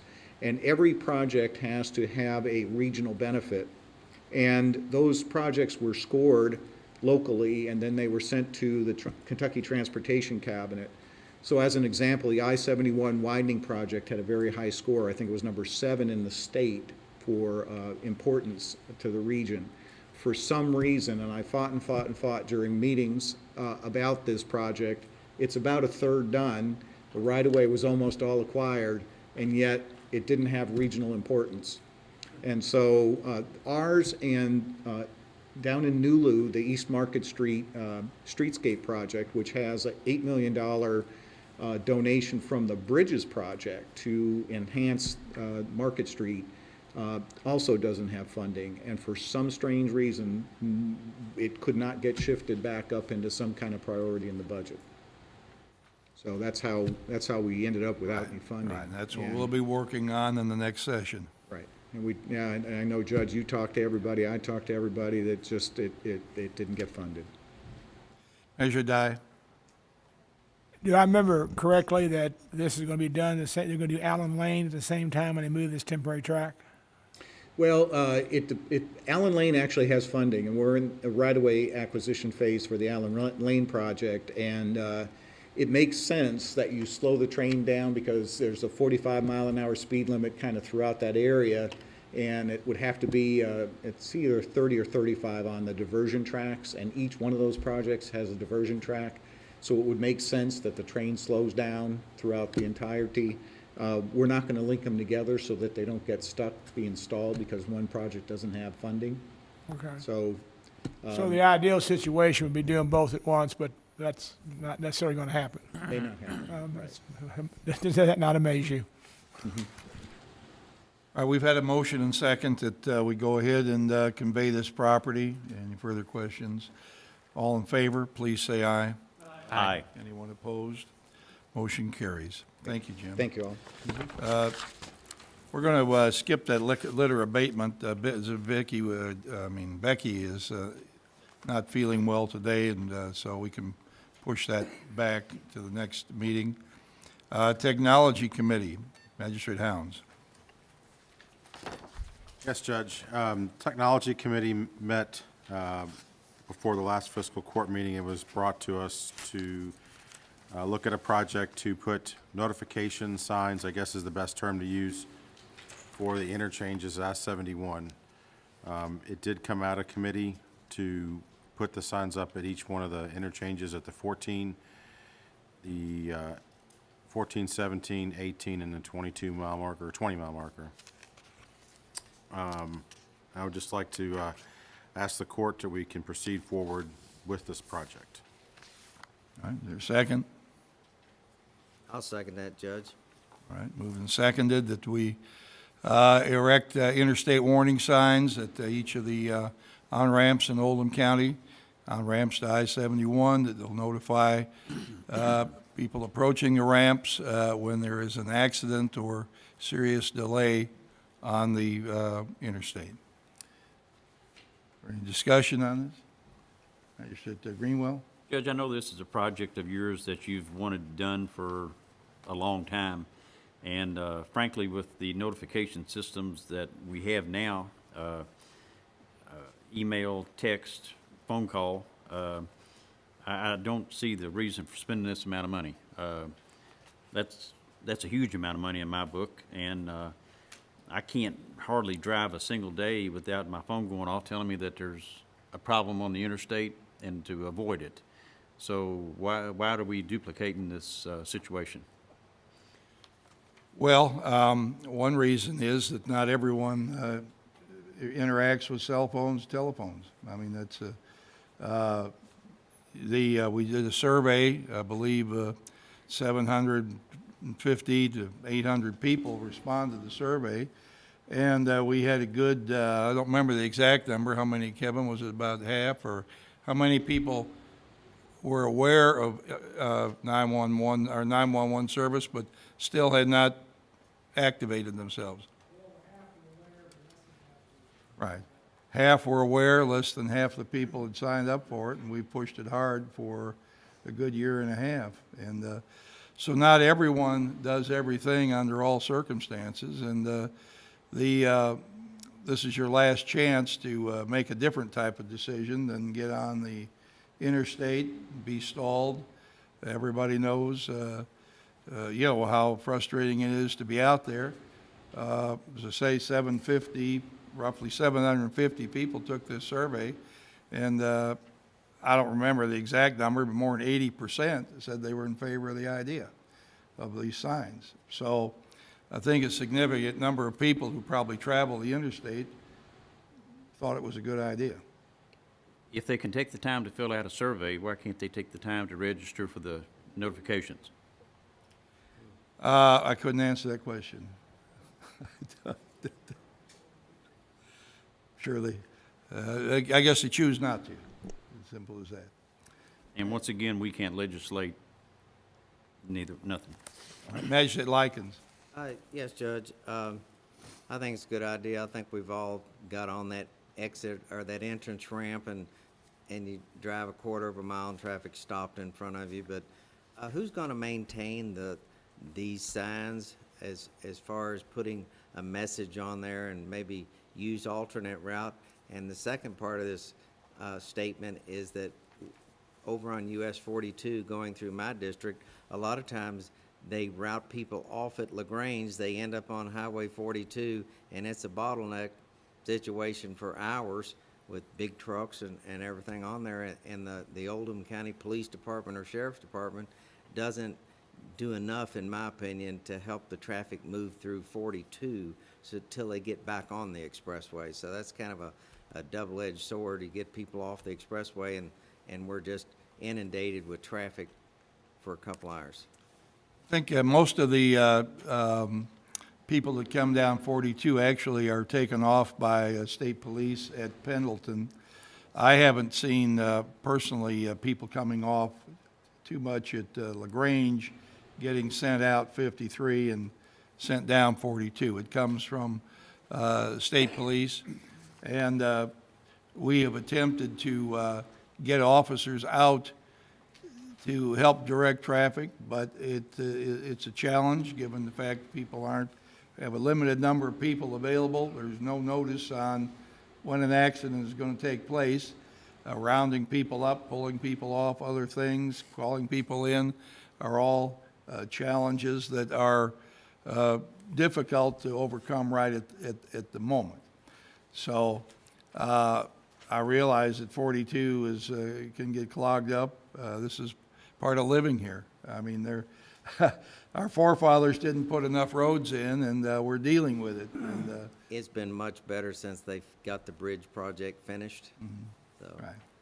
So, yeah, but that's an issue. But the fact of the matter is that we have very frequent accidents out on 71. People are going to be delayed. I think this is an experiment worth undertaking. We've been talking about it for a couple of years. I've had very few people express that it wasn't a positive idea. People would like to try something, and they would like to move forward from the position we're in right now. Magistrate Tice. Two things. It hasn't been, it's been less than 3 weeks that down in Buckner, I was getting ready to get on 71. And as I was going to go south on the ramp to get there, I noticed that traffic was coming up the ramp at me. So that's, I did a illegal U-turn, but I ended up flowing in the traffic that was going in the wrong direction as well and got off of that. So hopefully that this will benefit all of the Oldham County residents to help us use the other routes that we're aware of. That's number one. Number two, the only thing, and it may be too late to address with them, I think this type of warning signal, I haven't heard about it anywhere else, although it may be some places, but it would be nice if, that if this works as we all hope it, or I hope it will, and hopefully it's a benefit to everybody, that the companies that may be able to go forward and sell this to more people in more states and more locations, and that we might be able to get some compensation for being the guinea pig or the originator of the thought. So maybe too I don't late know. for I that. think it's going to be hard to patent this, idea, but. I don't think we can do it. They can probably do it, and if it hadn't been for us to front the money and front the case, it may be something we could get a credit back on. Right. One day, hopefully, it'll all be solved, but that day could be a decade away before it's finished. I want to answer Magistrate Likens. I didn't answer Sorry, your question excuse me. entirely either. Dispatch will maintain these signs. They operate on solar power and cell phone technology, and we are dependent on our own people to notify us when something happens. We're also dependent on MetroSafe to let us know when there's an accident in Jefferson County, and they've gotten a lot better about it than they were, because obviously something that happens between the Snyder and the Watterson can back up into Oldham County without an issue.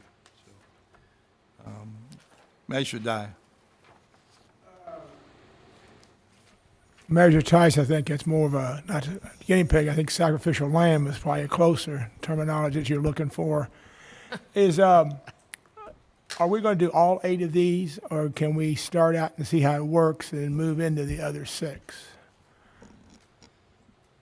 That's a debatable question, I guess. I mean, Okay, I I'd be think- more inclined to see how, I don't want to, I don't think it can be a mistake. I mean, even though the survey was taken, it's a small response out of 60,000 residents, 60,000 plus residents. I know not all 60,000 residents are drivers, but Or are they all on the internet? yeah, right. We're addressing a very minute, finite group here, but I'd like to see us think about doing what I'm sure the police could tell us. What if they had a druthers, which 2 would you put these at? And they could tell us, and see how it works, and we can move on. So. And the second thing is, I've brought this up to you privately, and I'll say it again to you publicly. you know, and I still say some jurisdictions, the police charge for accidents, making accidents. I think we could think about charging out-of-staters on the interstate. Do we have an accident one every 27 hours, something like that? Well, I think it's Something it's close to that. improved from that statistic, but Yeah. they're frequent. And there's firms that would do that, and there's no investment on our part. We just get a piece of the action. You know, I mean, I still say that should be experiment or still looked into, but that's one question, one point I want to make. Okay.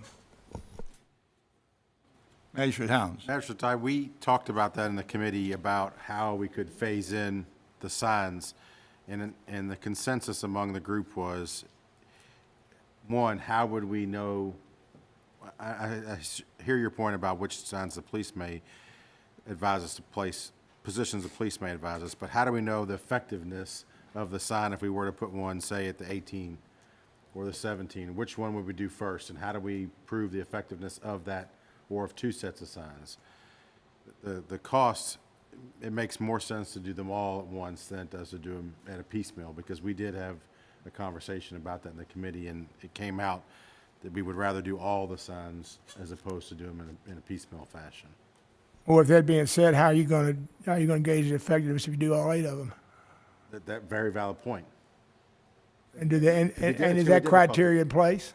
Sorry? Is that criteria written down and in place, or are we doing it off the cuff? Which is fine. I don't, there's no right or wrong answer. No, I don't think we know how to measure that matrix. I mean, we talked about that. You know, could you do a car count? Magistrate Logs and I talked about it, you know, the number of people that see the signs and then turn around. How are you going to count those people? Who's going to count those people? And there's a lot of little bit of unknowns that we just wouldn't be able to figure out. Okay. The known quantity here is that we have backups on I-71 that frustrate our community. We're not going to be able to help people that are passing through here much. I'm stuck, I'm going through Dayton, Ohio, and you're stuck when you're coming through LaGrange, Kentucky. But local people who understand where they may be able to go to route themselves away from a problem or through a problem somehow, they have the advantage, and this is for them. And we won't know until we actually try it how effective it is. It seems like an idea worth trying. I mean, a lot of people have agreed it was worth a try. It's about $15,000 a location. We do have one in LaGrange here. One location has already been paid for or sponsored, if you will, by a local entity that was willing to donate money for that, for at least one location in LaGrange. So we really won't know. I think the further out you are, probably the more effective it could be, because more things can happen. Further out you are, the more chance you have of running into a problem. But we won't know until we try it. And nothing ventured, nothing gained, that's for sure. We know there's a lot of frustration out there, and I think our job is to try to address problems as best we can. We've tried to work with Trimark, but the Trimark information that you see when you get to Jefferson County is very expensive. It's far beyond what we could afford to pay for ourselves, and or at least commit, and we don't have any help from them at this point. So, Well, Trimark's more, their system is basically, would be reverse of what we're trying to do. We're trying to keep people from getting on an expressway with a problem. They're telling you, get off the expressway because there's a problem ahead. right. Well, initially I wanted digital signs that told you specific information about where the problem was and what it was, but couldn't get that. And so we've come down to signs that'll let you know there's a interstate accident or incident north or southbound. And then from that point, you're going to have to make your decision. Are you going to go out there, or are you not? Or are you going to try to pull off somewhere, try to get more information before you move forward? So you said that it's expensive. We're actually $130,000 or something seems like a lot of money, but it is if somebody hands you a check. But in relation to working on the interstate, it's not very much at all. Mr. Greenwell. 2 more points, Judge. Magistrate Likens asked who was going to maintain them, and you said dispatch. Did you mean they're going to notify the company that's going to maintain them? Or, I mean, if a solar panel goes out, who's going to replace the solar panel? Right. I'm going to ask our deputy judge to, address the technical issues here. Who's going to diagnose these things and be able to tell if it's the battery that's gone shot or the solar panel or what? This system would work just like our outdoor warning system works now.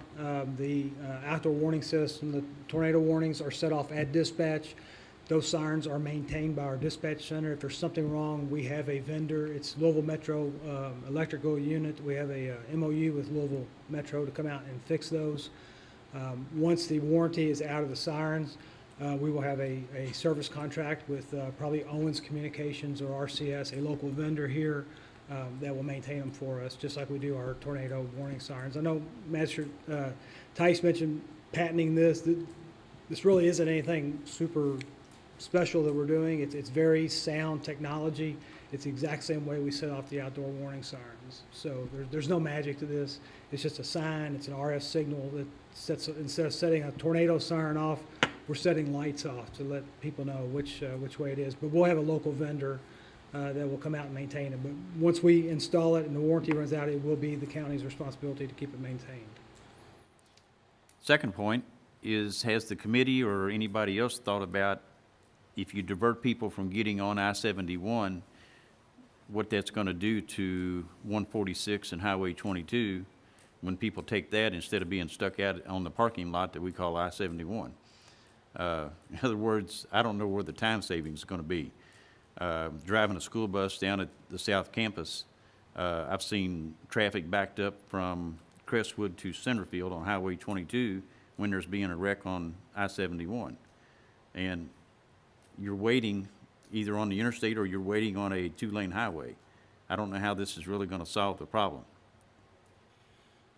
Well, I would say that, if people are diverted off the interstate by police, it's not going to help. But many cases are, one lane's open. Unless a fire truck's out on the interstate, generally there can be some progress, but it can be very slow. Not everyone, when you think of, what comes to mind there in your statement, I believe, is a worst-case scenario.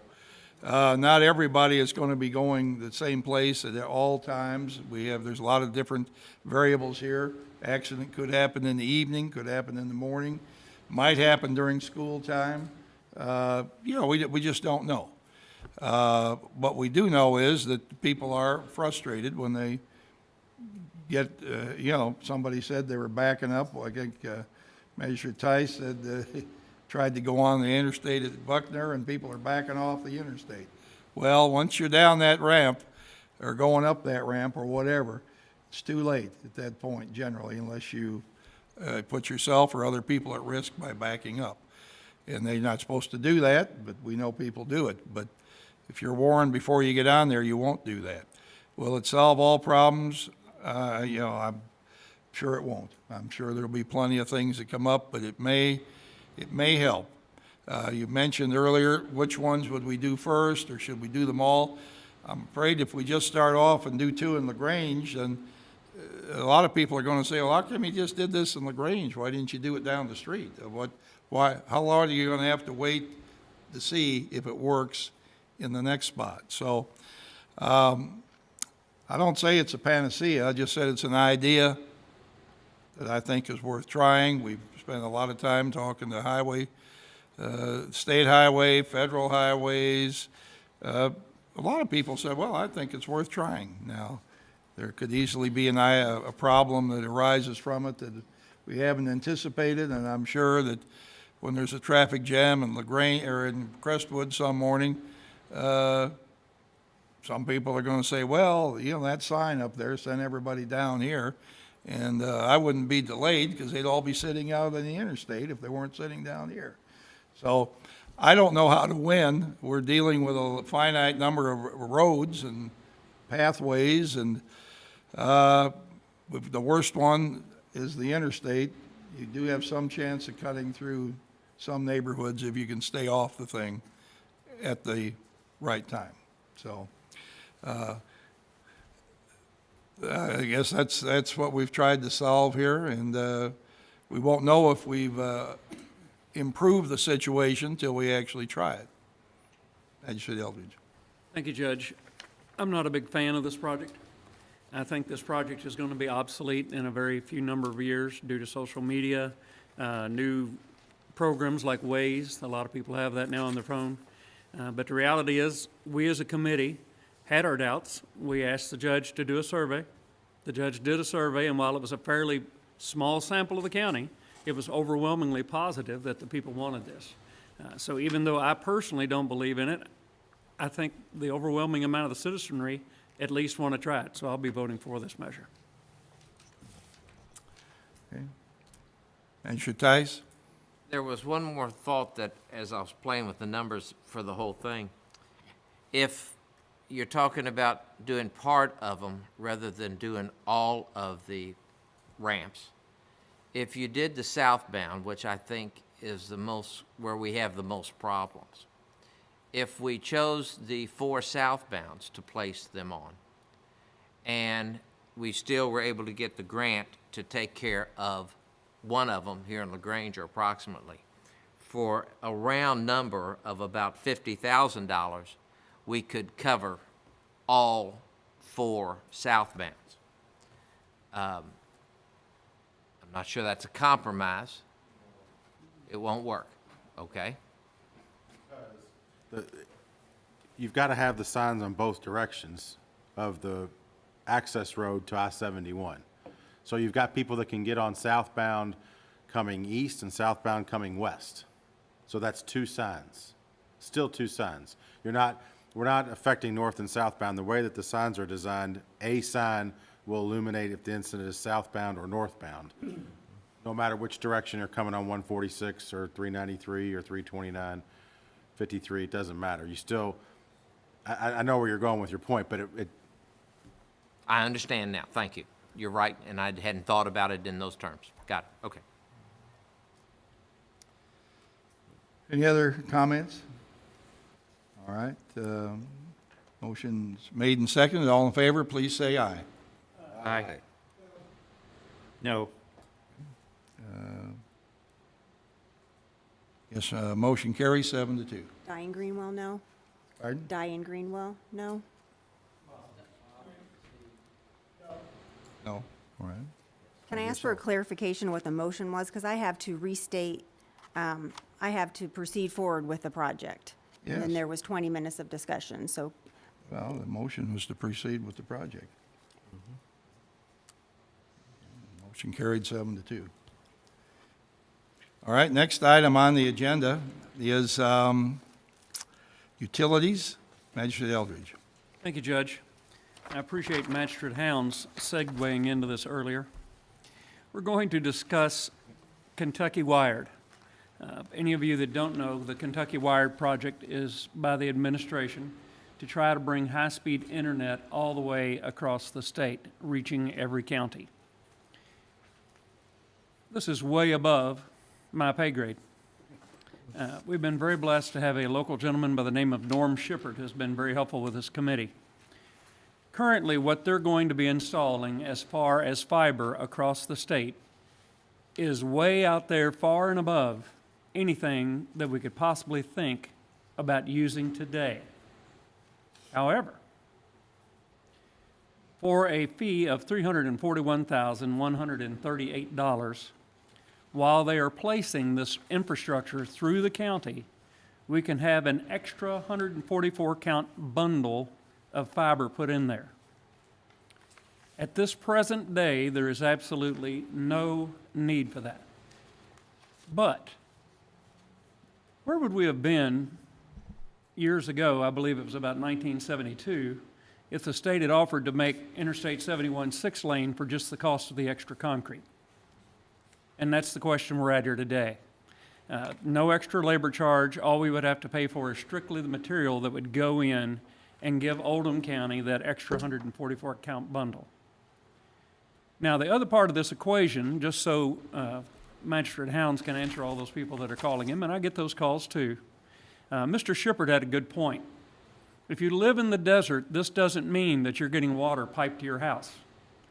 This doesn't even mean that you're getting a creek across the street.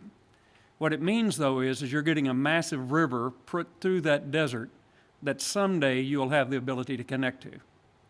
We have places in the county along Highway 42 and other places that currently have no internet and no way to get it. Places on Old Sligo Road, for example. Old Sligo Road is probably as good of an example as any. You'll now have this high-speed internet bundle coming down 42 and also coming across Highway 53. So now, instead of having to run it from some great distance to get those people service, they can connect at either end. What this is going to amount to is we're going to be able to put this in and create diversity to where maybe at some point we won't just have Spectrum and AT&T. There are small companies, some of them based in Oldham County, that specialize in running short lines from main junctions. So the Utilities Committee unanimously would like to see the court okay the judge to sign this document, which would allow us to spend currently $170,569 and later on the other half of that. Now, those of you on the court have had about a month to look this over. The reason for that was it was in the packet for 2 weeks ago, but 2 weeks ago we found language in the document that we did not think met the legal force for the county. Due to the efforts of Melissa Horn, Rich Ornstein, and John Carter and some others, they have changed that, and now I'm assured that the language that's in this document makes it okay for us to have the judge sign. So from our committee, I would recommend allowing the judge to sign this document. Second. Okay, moved and seconded that we purchase the Kentucky Wired overbuild when the Kentucky Wired comes through Oldham County. We expect that to be sometime in the last quarter of this year. And you mentioned 170 or something. I think the total thing here is about 342,000. 341,138. The initial payment, 45 days following final construction, or excuse me, the second payment will be following 45 days following final construction, which will be 170,569. So it's in two halves. Questions? Magistrate Leslie. Yes, thank you. On this 144 count bundle, how many people can connect to that? Like one, for instance, one People than count? there in the county. Pardon me? More people than there in the county currently. On one count? No. Let's say I wanted to run something down Old Sligo. There are 50 houses there, and then it could be Bluegrass. There's another, let's say, 30 houses. So for the 80, how many houses on a count? I don't remember exactly, Mr. Leslie, what Mr. Shippard and the others had informed us, but literally, the capacity of this is almost unimaginable. You know, the technology that we have today, this will probably never be needed, other than it will allow us to greatly diversify the amount of people that could buy in if they wanted to. So in other words, if a small upstart company wanted to serve the people who do not currently have it, they would have the ability to connect into this and run it? That is correct. All right, that's what I need to know. Thank you. It has virtually unlimited capacity. That's what I needed. We couldn't outrun it, and what we're trying to do here is get ourselves out into the future so that whatever may come here, business-wise, can use this. Also, for residents to be able to get involved who don't have service now. There are a lot of things out there that they're, you know, like I said, Kevin said, above our pay grade technically, but things that we want to get service out to everybody in the county here at some point. And this is a big step in the right direction, we think. Magistrate Likens. Approximately 25 miles, is that what I'm reading here? of this cable installed? Yes, it is, comes into Oldham County from Trimble County, and then it's going to travel down 42, and then I think go south at 53, and then it would connect to 146 and go on down to Jefferson County. So we'd eventually be able to get all of our buildings linked into this and cut our communications cost, but other vendors in the community that may be here now or may come in the future would also have the ability to tap in and send lines out to wherever they may want to carry them. It also has the potential, I'll say, that when competition comes on the scene, those competitors who are already present sometimes have a way of driving down their cost to try to make sure they don't lose business. I think, can't predict the future, but I think that this could help lower AT&T and Spectrum rates in the county. As should I. Okay, I've read over this thing a couple different times. What's the initial cost for the county barring this additional capacity?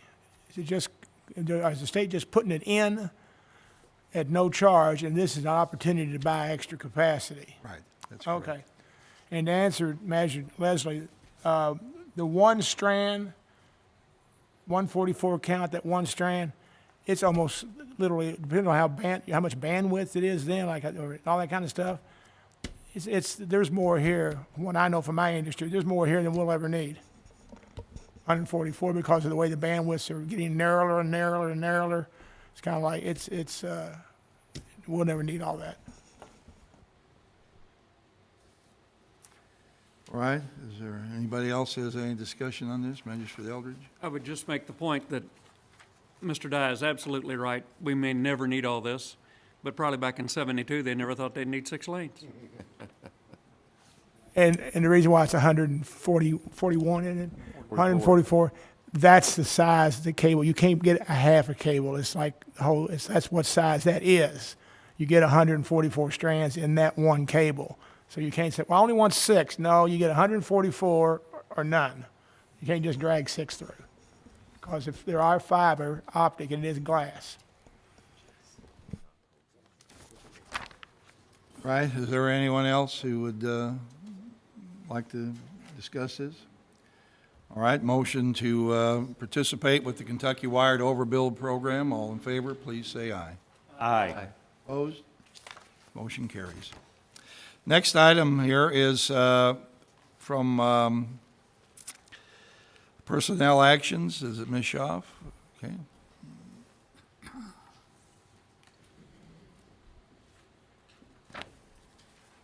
Good afternoon. We have just one personnel action. It's a new hire at the Parks Department, a building monitor, Brian Cantrell, at $7.40 an hour, and that'll be effective tomorrow. Make that motion. All in favor, please say aye. Aye. Aye. Motion carries. Thank you. Thank you. All right, I have a couple of appointments here to make that I'd like to bring up. First one is I'd like to appoint Iva Davis to the Planning Commission for a term to expire August 21st, 2022. I would be taking the place of Dina Crosby, who is retiring. Her term is up, but she's leaving Planning Commission this month. So moved. Second. Discussion? All in favor, please say aye. Aye. Anyone opposed? Motion carries.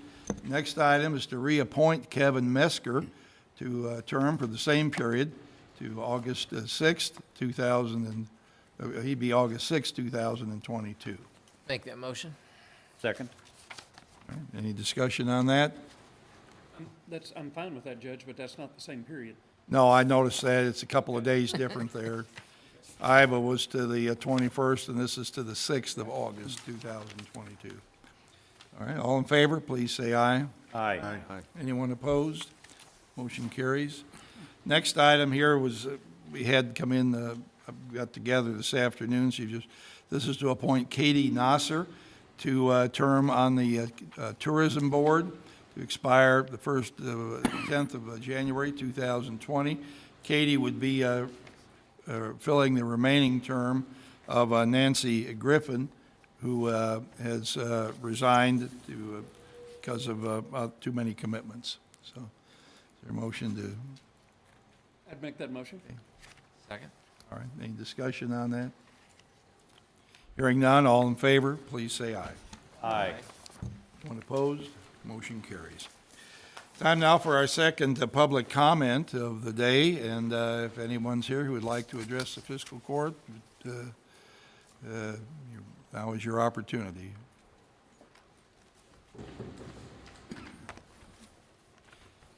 Remember, we ask you to state your name and address again. Yes, sir. My name is Keith Hadley, 2009 Clark Point Drive, Crestwood. I waited till the end of this because I figured you had a lot to get done. I wanted to update you about the Public Safety Committee meeting that I attended. I also, you all know why I'm here, obviously. I mean, I've been here the last several months requesting a exemption from the indoor ordinance. Recently, I found that LaGrange is adopting their own ordinance. And in that paper, in the Oldham era, it stated that there was already a decision made, and I wasn't aware of that because I thought we were supposed to go to public safety and then there was going to be a decision made. So I was a little perplexed on that. I wanted to just also ask, in trying to send information to your magistrates here and you, the website did kick it back. So I wasn't sure as to why that was, because if me as a citizen am trying to contact you, I should have that ability to do that. So I didn't know if you're aware of that or not. No, I'm not aware of any failure on the part of our communications system. You're the first person that's mentioned it to me. You might mention it, that lady over there, Melissa Horn, tell her what problems you've had. And as far as the city of LaGrange, we passed county-wide ordinances. Incorporated areas within the county have a right to, I don't want to say override, is not exactly the term, but they can create specific rules for their jurisdiction that would supersede our county-wide rule. Where there is no county-wide rule, then, or where there is no local specific jurisdiction rule, the county-wide rule would apply. So I don't know what LaGrange has done in relation to your issue there. Yeah, that was just my confusion. I wasn't sure about that. Yes, it's what it's called, it's home rule, which is what initially, when no smoking came to the state, Lexington decided to have their own no smoking ordinance. It was challenged, it went to the Supreme Court. Supreme Court said that Lexington does have that right. Obviously, the incorporated area of LaGrange can also do that, but we have not come to a decision for the county. Okay. So again, I just ask that you consider the exemption. It's going to be very viable for the citizens in all counties surrounding us. I can understand how there'd be some hesitancy to go against a public health department, and we've run into that quite often, especially in different key cities that have already passed this. I understand that if there was some development on the county side, that there would still be a city ordinance in play. I wanted to report also, since we have been adopted this ordinance, we have had some reductions in income in the store. And there's also been complaints about having our customers go outside to utilize the testers because they're all standing outside now and they're vaping. And now I've had complaints from my neighbor saying that was a nuisance as well, and that he doesn't want us out in front of the store. I've had my neighbor taking pictures of all of my staff. I've had people in the complex yelling at my employees, and this is kind of unruly. And I've tried to be respectful of this court. I've tried to explain my situation and provide a lot of information to all of you. Other than just printing them all out, making packets and hand delivering them to you, I wasn't sure on how to do that. And I also wanted to ask, did anybody receive anything from the KSFA as far as the video or any of the documentation backing everything that I've spoken about? I received 2 emails from you on August 9th. I just went back and checked. Okay, so you did receive the video and some of the I don't know information? how you were getting blocked, but I did get mine. Okay. I did receive something maybe a month ago from you, some articles. It was articles and then I also don't know a if there was video? a video, I don't recall, but I Okay. did receive something. Okay. So actually, I was wondering if there was a time or if this was an issue still on the board's mind or a motion to vote as far as the exemption today, or if this was gonna be postponed, again. Public safety heard from someone who wanted to start a cigar bar today. And then we had David Bazanis from Economic Development speak for approximately 5 minutes. But the health department wanted to speak to us, and there were some advocates who have requested time to speak to us. But since I told the gentleman standing here that when he came to us, I didn't think that we needed advocates to speak. In addition to what he had to say, I'm not allowing the health department to have all the advocates that they're trying to get in there to speak to us, and I'm giving permission only to Teresa Gamsky to speak. And I'm trying to keep this from becoming a circus. So we have not made a decision. Okay. Haven't made a decision, all right. Well, I'll say this, Keith, you know, we're people. We're sympathetic when someone has a problem, and we don't want to create a circumstance that damages you personally or your investment, your business. But I think a lot of the magistrates sitting here and myself were just uncomfortable with what this entire episode or enterprise is. And it is something that it causes us to have deep concern. We don't know what the ramifications are about it. It appears that it could be trading one addiction for another. I heard people come and say that it's helped them reduce their smoking habit. I think that's great, but to the extent that they become, inclined to need additional vaping to deny the smoking sensation, it seems like it's trading one circumstance for another. I don't know. You know, we're not here to make life tough on you, and I don't want to withdraw any degree of hospitality in Oldham County. But if there are jurisdictions where this is legal and they're comfortable with it, you would probably be better off operating in those jurisdictions rather than trying to force the issue here where we don't know really what it's what we think about it. We don't like. We're for freedom of choice, freedom of operation, but we're not for addictions and endangering people or creating a circumstance that would lead to more problems than what it solves. And so I don't know. I'm sympathetic to you because I don't want you to be, you said your business is down, it's hurting you economically. We're not in business to do that to anybody. But on the other hand, you're offering a business that we're not comfortable with, probably as a group. And that's just the facts of the matter. And our professional people have said, our Board of Health has said that it's something we need to stay away from. And, we have to take into serious consideration the professional opinion of our medical community. So. And what professional opinion was that? They just don't like it? Well, the health department here is the health department, and it's made up of a board. The board is made up of doctors. There's at least 4 doctors or 3 doctors that serve on the health. I'm on the Board of Health, and they're not comfortable with it. The American Medical Association is not comfortable with it. So to ask us to go in the face of that is a bigger step or a bigger risk than I think that we're willing to expose the community too. So I'm sorry about that, but it's just the way it is. Well, I'd like to also state that I've been here for 2 years, so it's not as if I want to open a business, and I was running this business and operating this business for 2 years prior to this ordinance being put in place. Again, our business is something that helps people. It's not trading one addiction for the other. That's like saying if you're an alcoholic, you can still have a non-alcoholic beer, and that's trading the same addiction.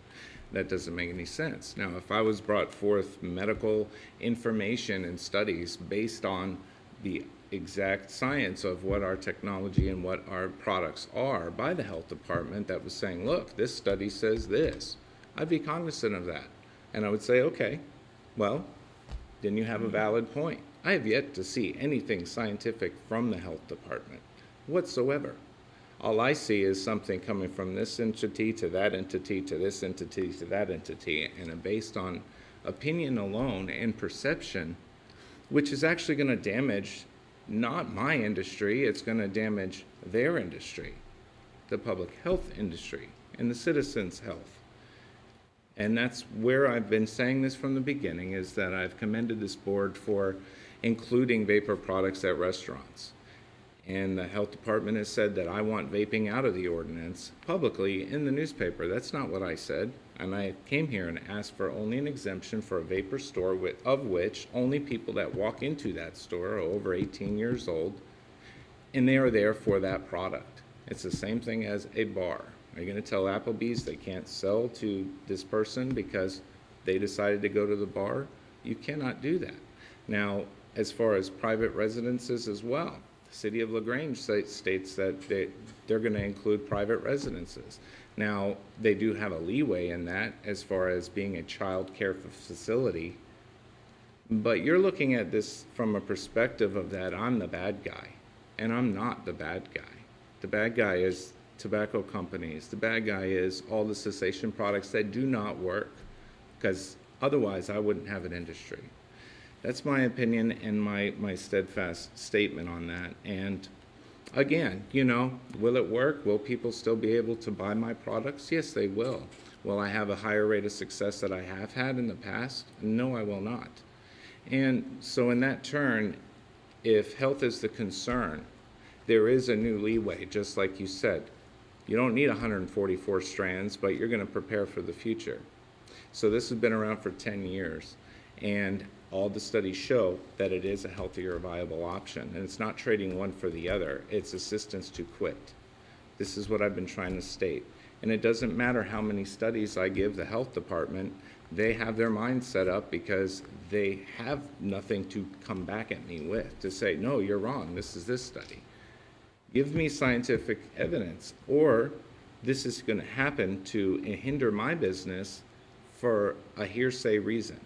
And it is a hearsay reason, because unless you have any proof of things that are, it is affecting people, then how can you pass a law that will hurt my business in general or any other business wanting to come here? I can understand on cigars and things of that nature. Now, whomever is trying to get a cigar bar, I can understand you may not want that here. You may not want Love Stuff on Main Street, and I could understand that. But as far as my business, it's been here for 2 years. We're not hurting anybody, and we're only helping people, in my opinion. And I appreciate your time for letting me speak. And if there's any questions I can answer, I'd be more than happy to answer them.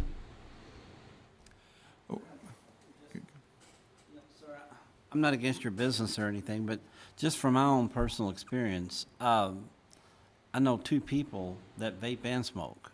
So I don't understand if it's weaning them off of smoking while they're still vaping. So 2 people that I know are smoking just as much as they're vaping. So that's my own personal experience from it. And again, I'm not trying to hurt your business at all, so. Mm-hmm. So this isn't a question of whether a certain individual decides to vape or to smoke and to vape. 70% of the time when they come into my store and then we switch them over and they have the need and the desire to want to quit smoking, they do quit smoking. And my sign even says it, we can help you quit, because I cannot force that person to say, listen, you're going to stop doing this. It has to be your choice. It's just like an addiction of any kind. If you are addicted to opioids, you have to make that choice to get rehab for those things. So some people, if they smoke 3 packs a day, they may be on a 6 milligram to abide the nicotine cravings, but they may be reducing their cigarette intake or combustible intake, slowly to their liking. But normally, it's a weekend process or a week, and people put it down because they were able to taste again, they were able to smell again, and they realize that smoking isn't something that they want to do for their health. Yes, sir. Magistrate Eldridge. Thank you, Judge. I would just invite all of you, I went out and took a tour of Mr. Hadley's store, and whether it changes your mind or doesn't, at least you'll have a better understanding of what it is that Mr. Hadley does, because it was quite different than what I was anticipating. I just could not understand, why you would, it's like if you went into a liquor store and they gave you a free sample of every bottle. You'd just come back every week, you wouldn't have to buy anything.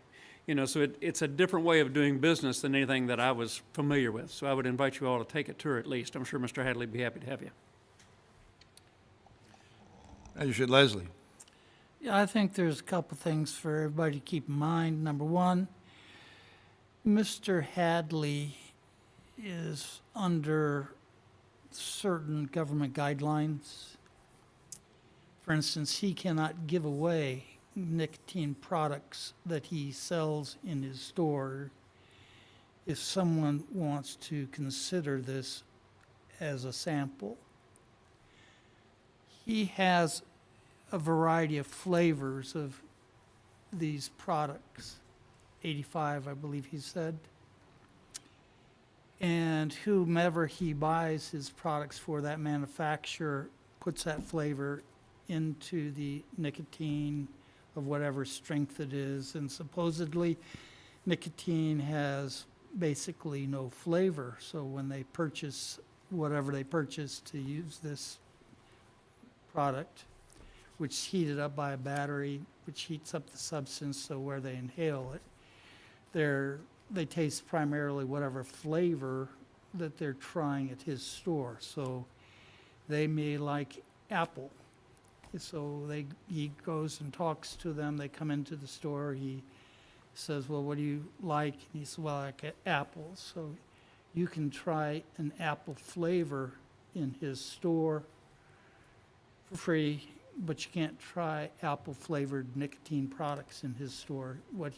My understanding is he's requesting the right to give people the opportunity to try an apple flavor. When we were writing the no smoking ordinance, I changed the verbiage and I put to any substance. And the health department argued with me. They didn't like that. They wanted it to be strictly tobacco.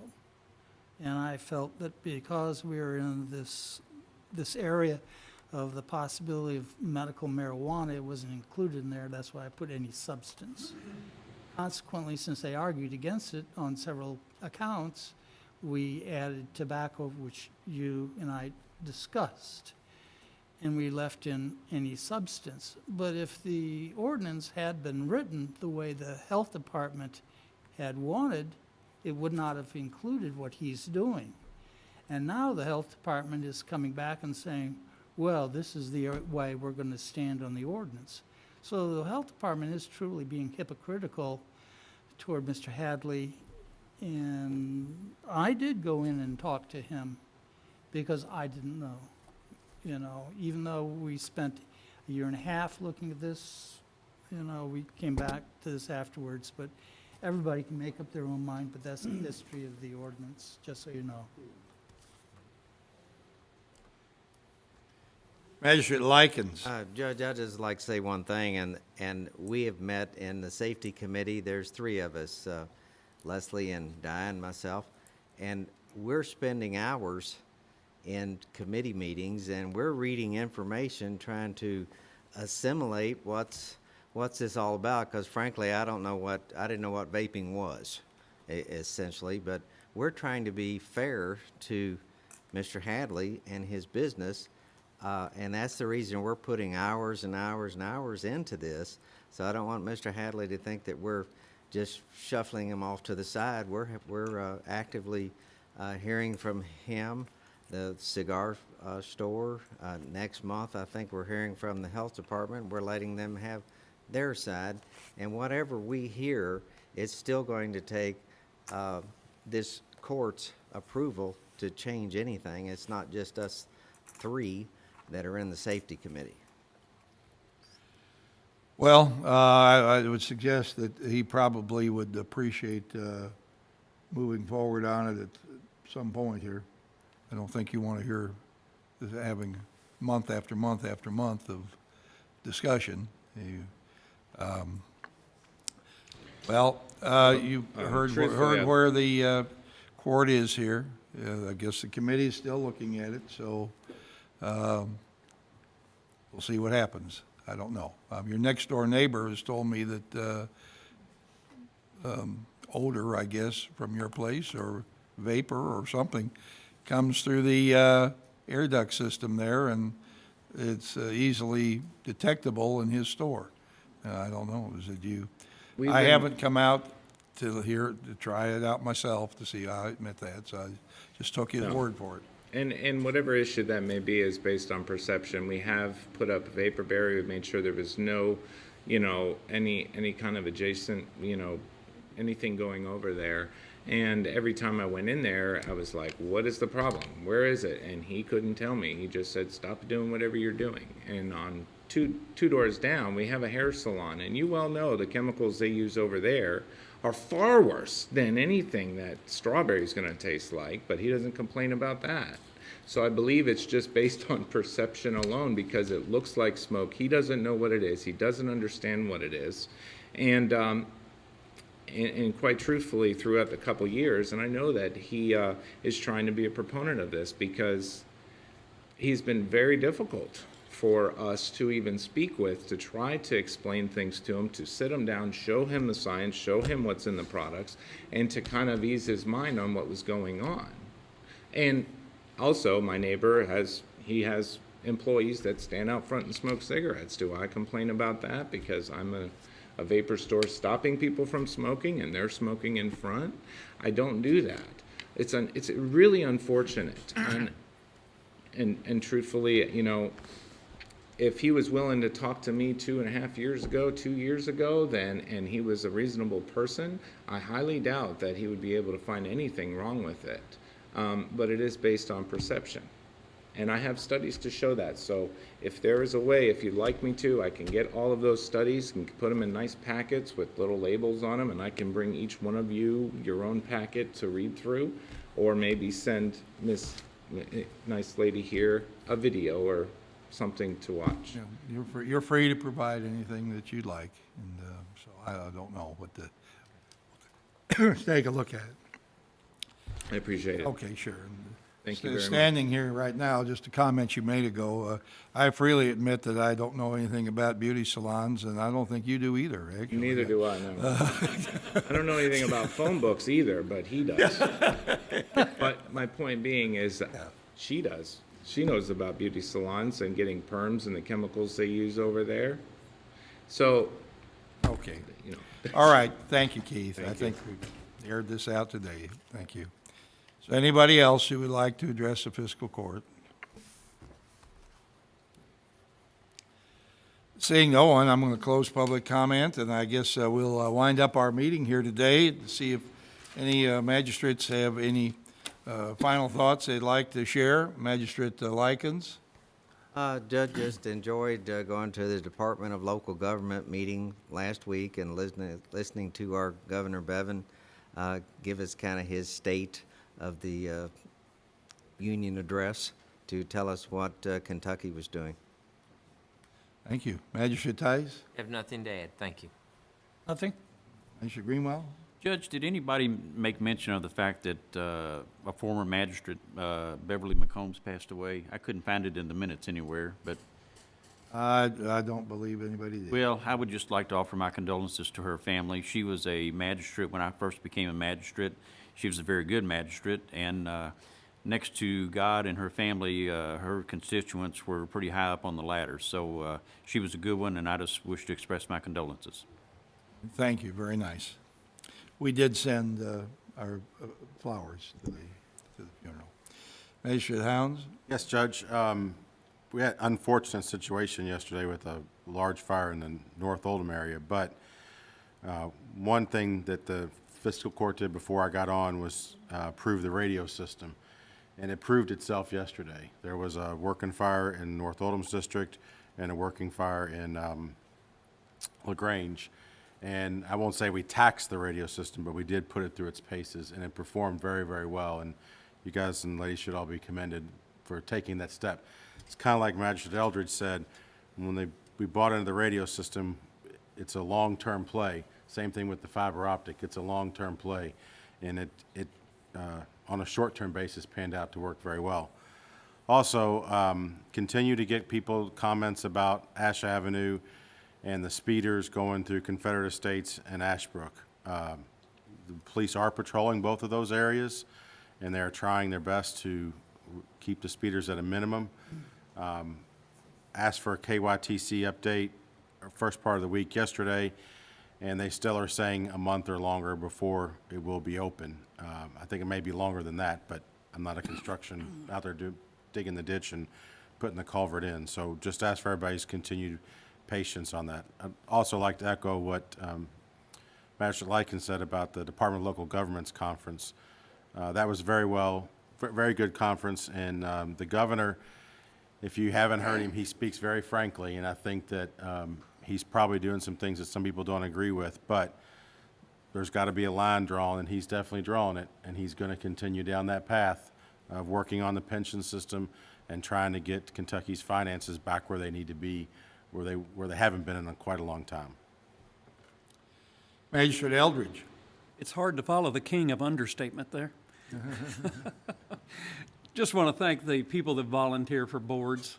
Norm Schippert volunteered to help out with the Kentucky Wired and was just amazing, the information he was able to pass on. The judge mentioned a lady that was retiring by the name of Dina Crosby. Dina has worked in the courthouse. She volunteered and worked for, I believe, over 20 years for very little pay on the Planning and Zoning Commission, and was always instrumental. Attended a lot of committee meetings after hours. So just a big thanks to Dina and Norm and for all of those that volunteer. Thank you. Magistrate Dye? Thank you, Judge. I just want to, again, I keep talking about this at every meeting. Summer's about over, but not the hot days. We've had an unfortunate incident. I don't really know all the specifics. A week or so ago with a young child. Please watch your dogs, your children, people that are homebound. Get in touch with them because it's important. The homebound people, you may be the only person that they talk to that day. So anyway, that's very important. And school is back in, and I'm already getting reports from residents about speeders.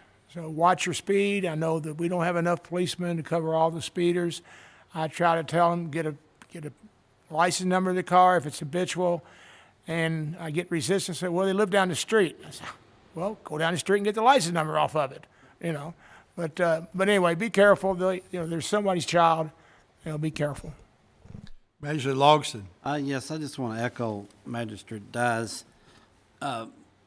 We have a major problem on Highway 329, especially in the morning and when the schools are letting out in the afternoon. They are doing the widening of 329 for putting the turning lanes in, so there's a lot of construction going on. Please slow down in those school zones. It just amazes me every time I drive through there. I'll be going the 45, and people will be going 55, 60, it seems like. And it's just, please slow down during the schools, especially. Slow down all the time to the speed limit, but especially during the school zones. I can't believe how many people do not pay attention to those school zones. Okay, thank you. I'm going to mention one more time that Oldham Reserve, LaGrange Parkway, which should be open next week. Can't give you the specific date right this minute, but I think it'll be early in the week, and when you drive it, I think you'll be happy to see what's happened out there. It's a good development. It's going to help open up our office park, and perhaps bring more business to the county, more good employment. I don't have anything else to add today. Is there a motion to adjourn?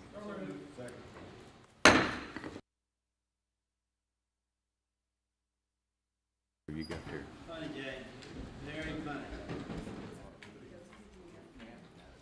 What's he majoring in? Okay, switch to majors. Yes, it's criminal justice.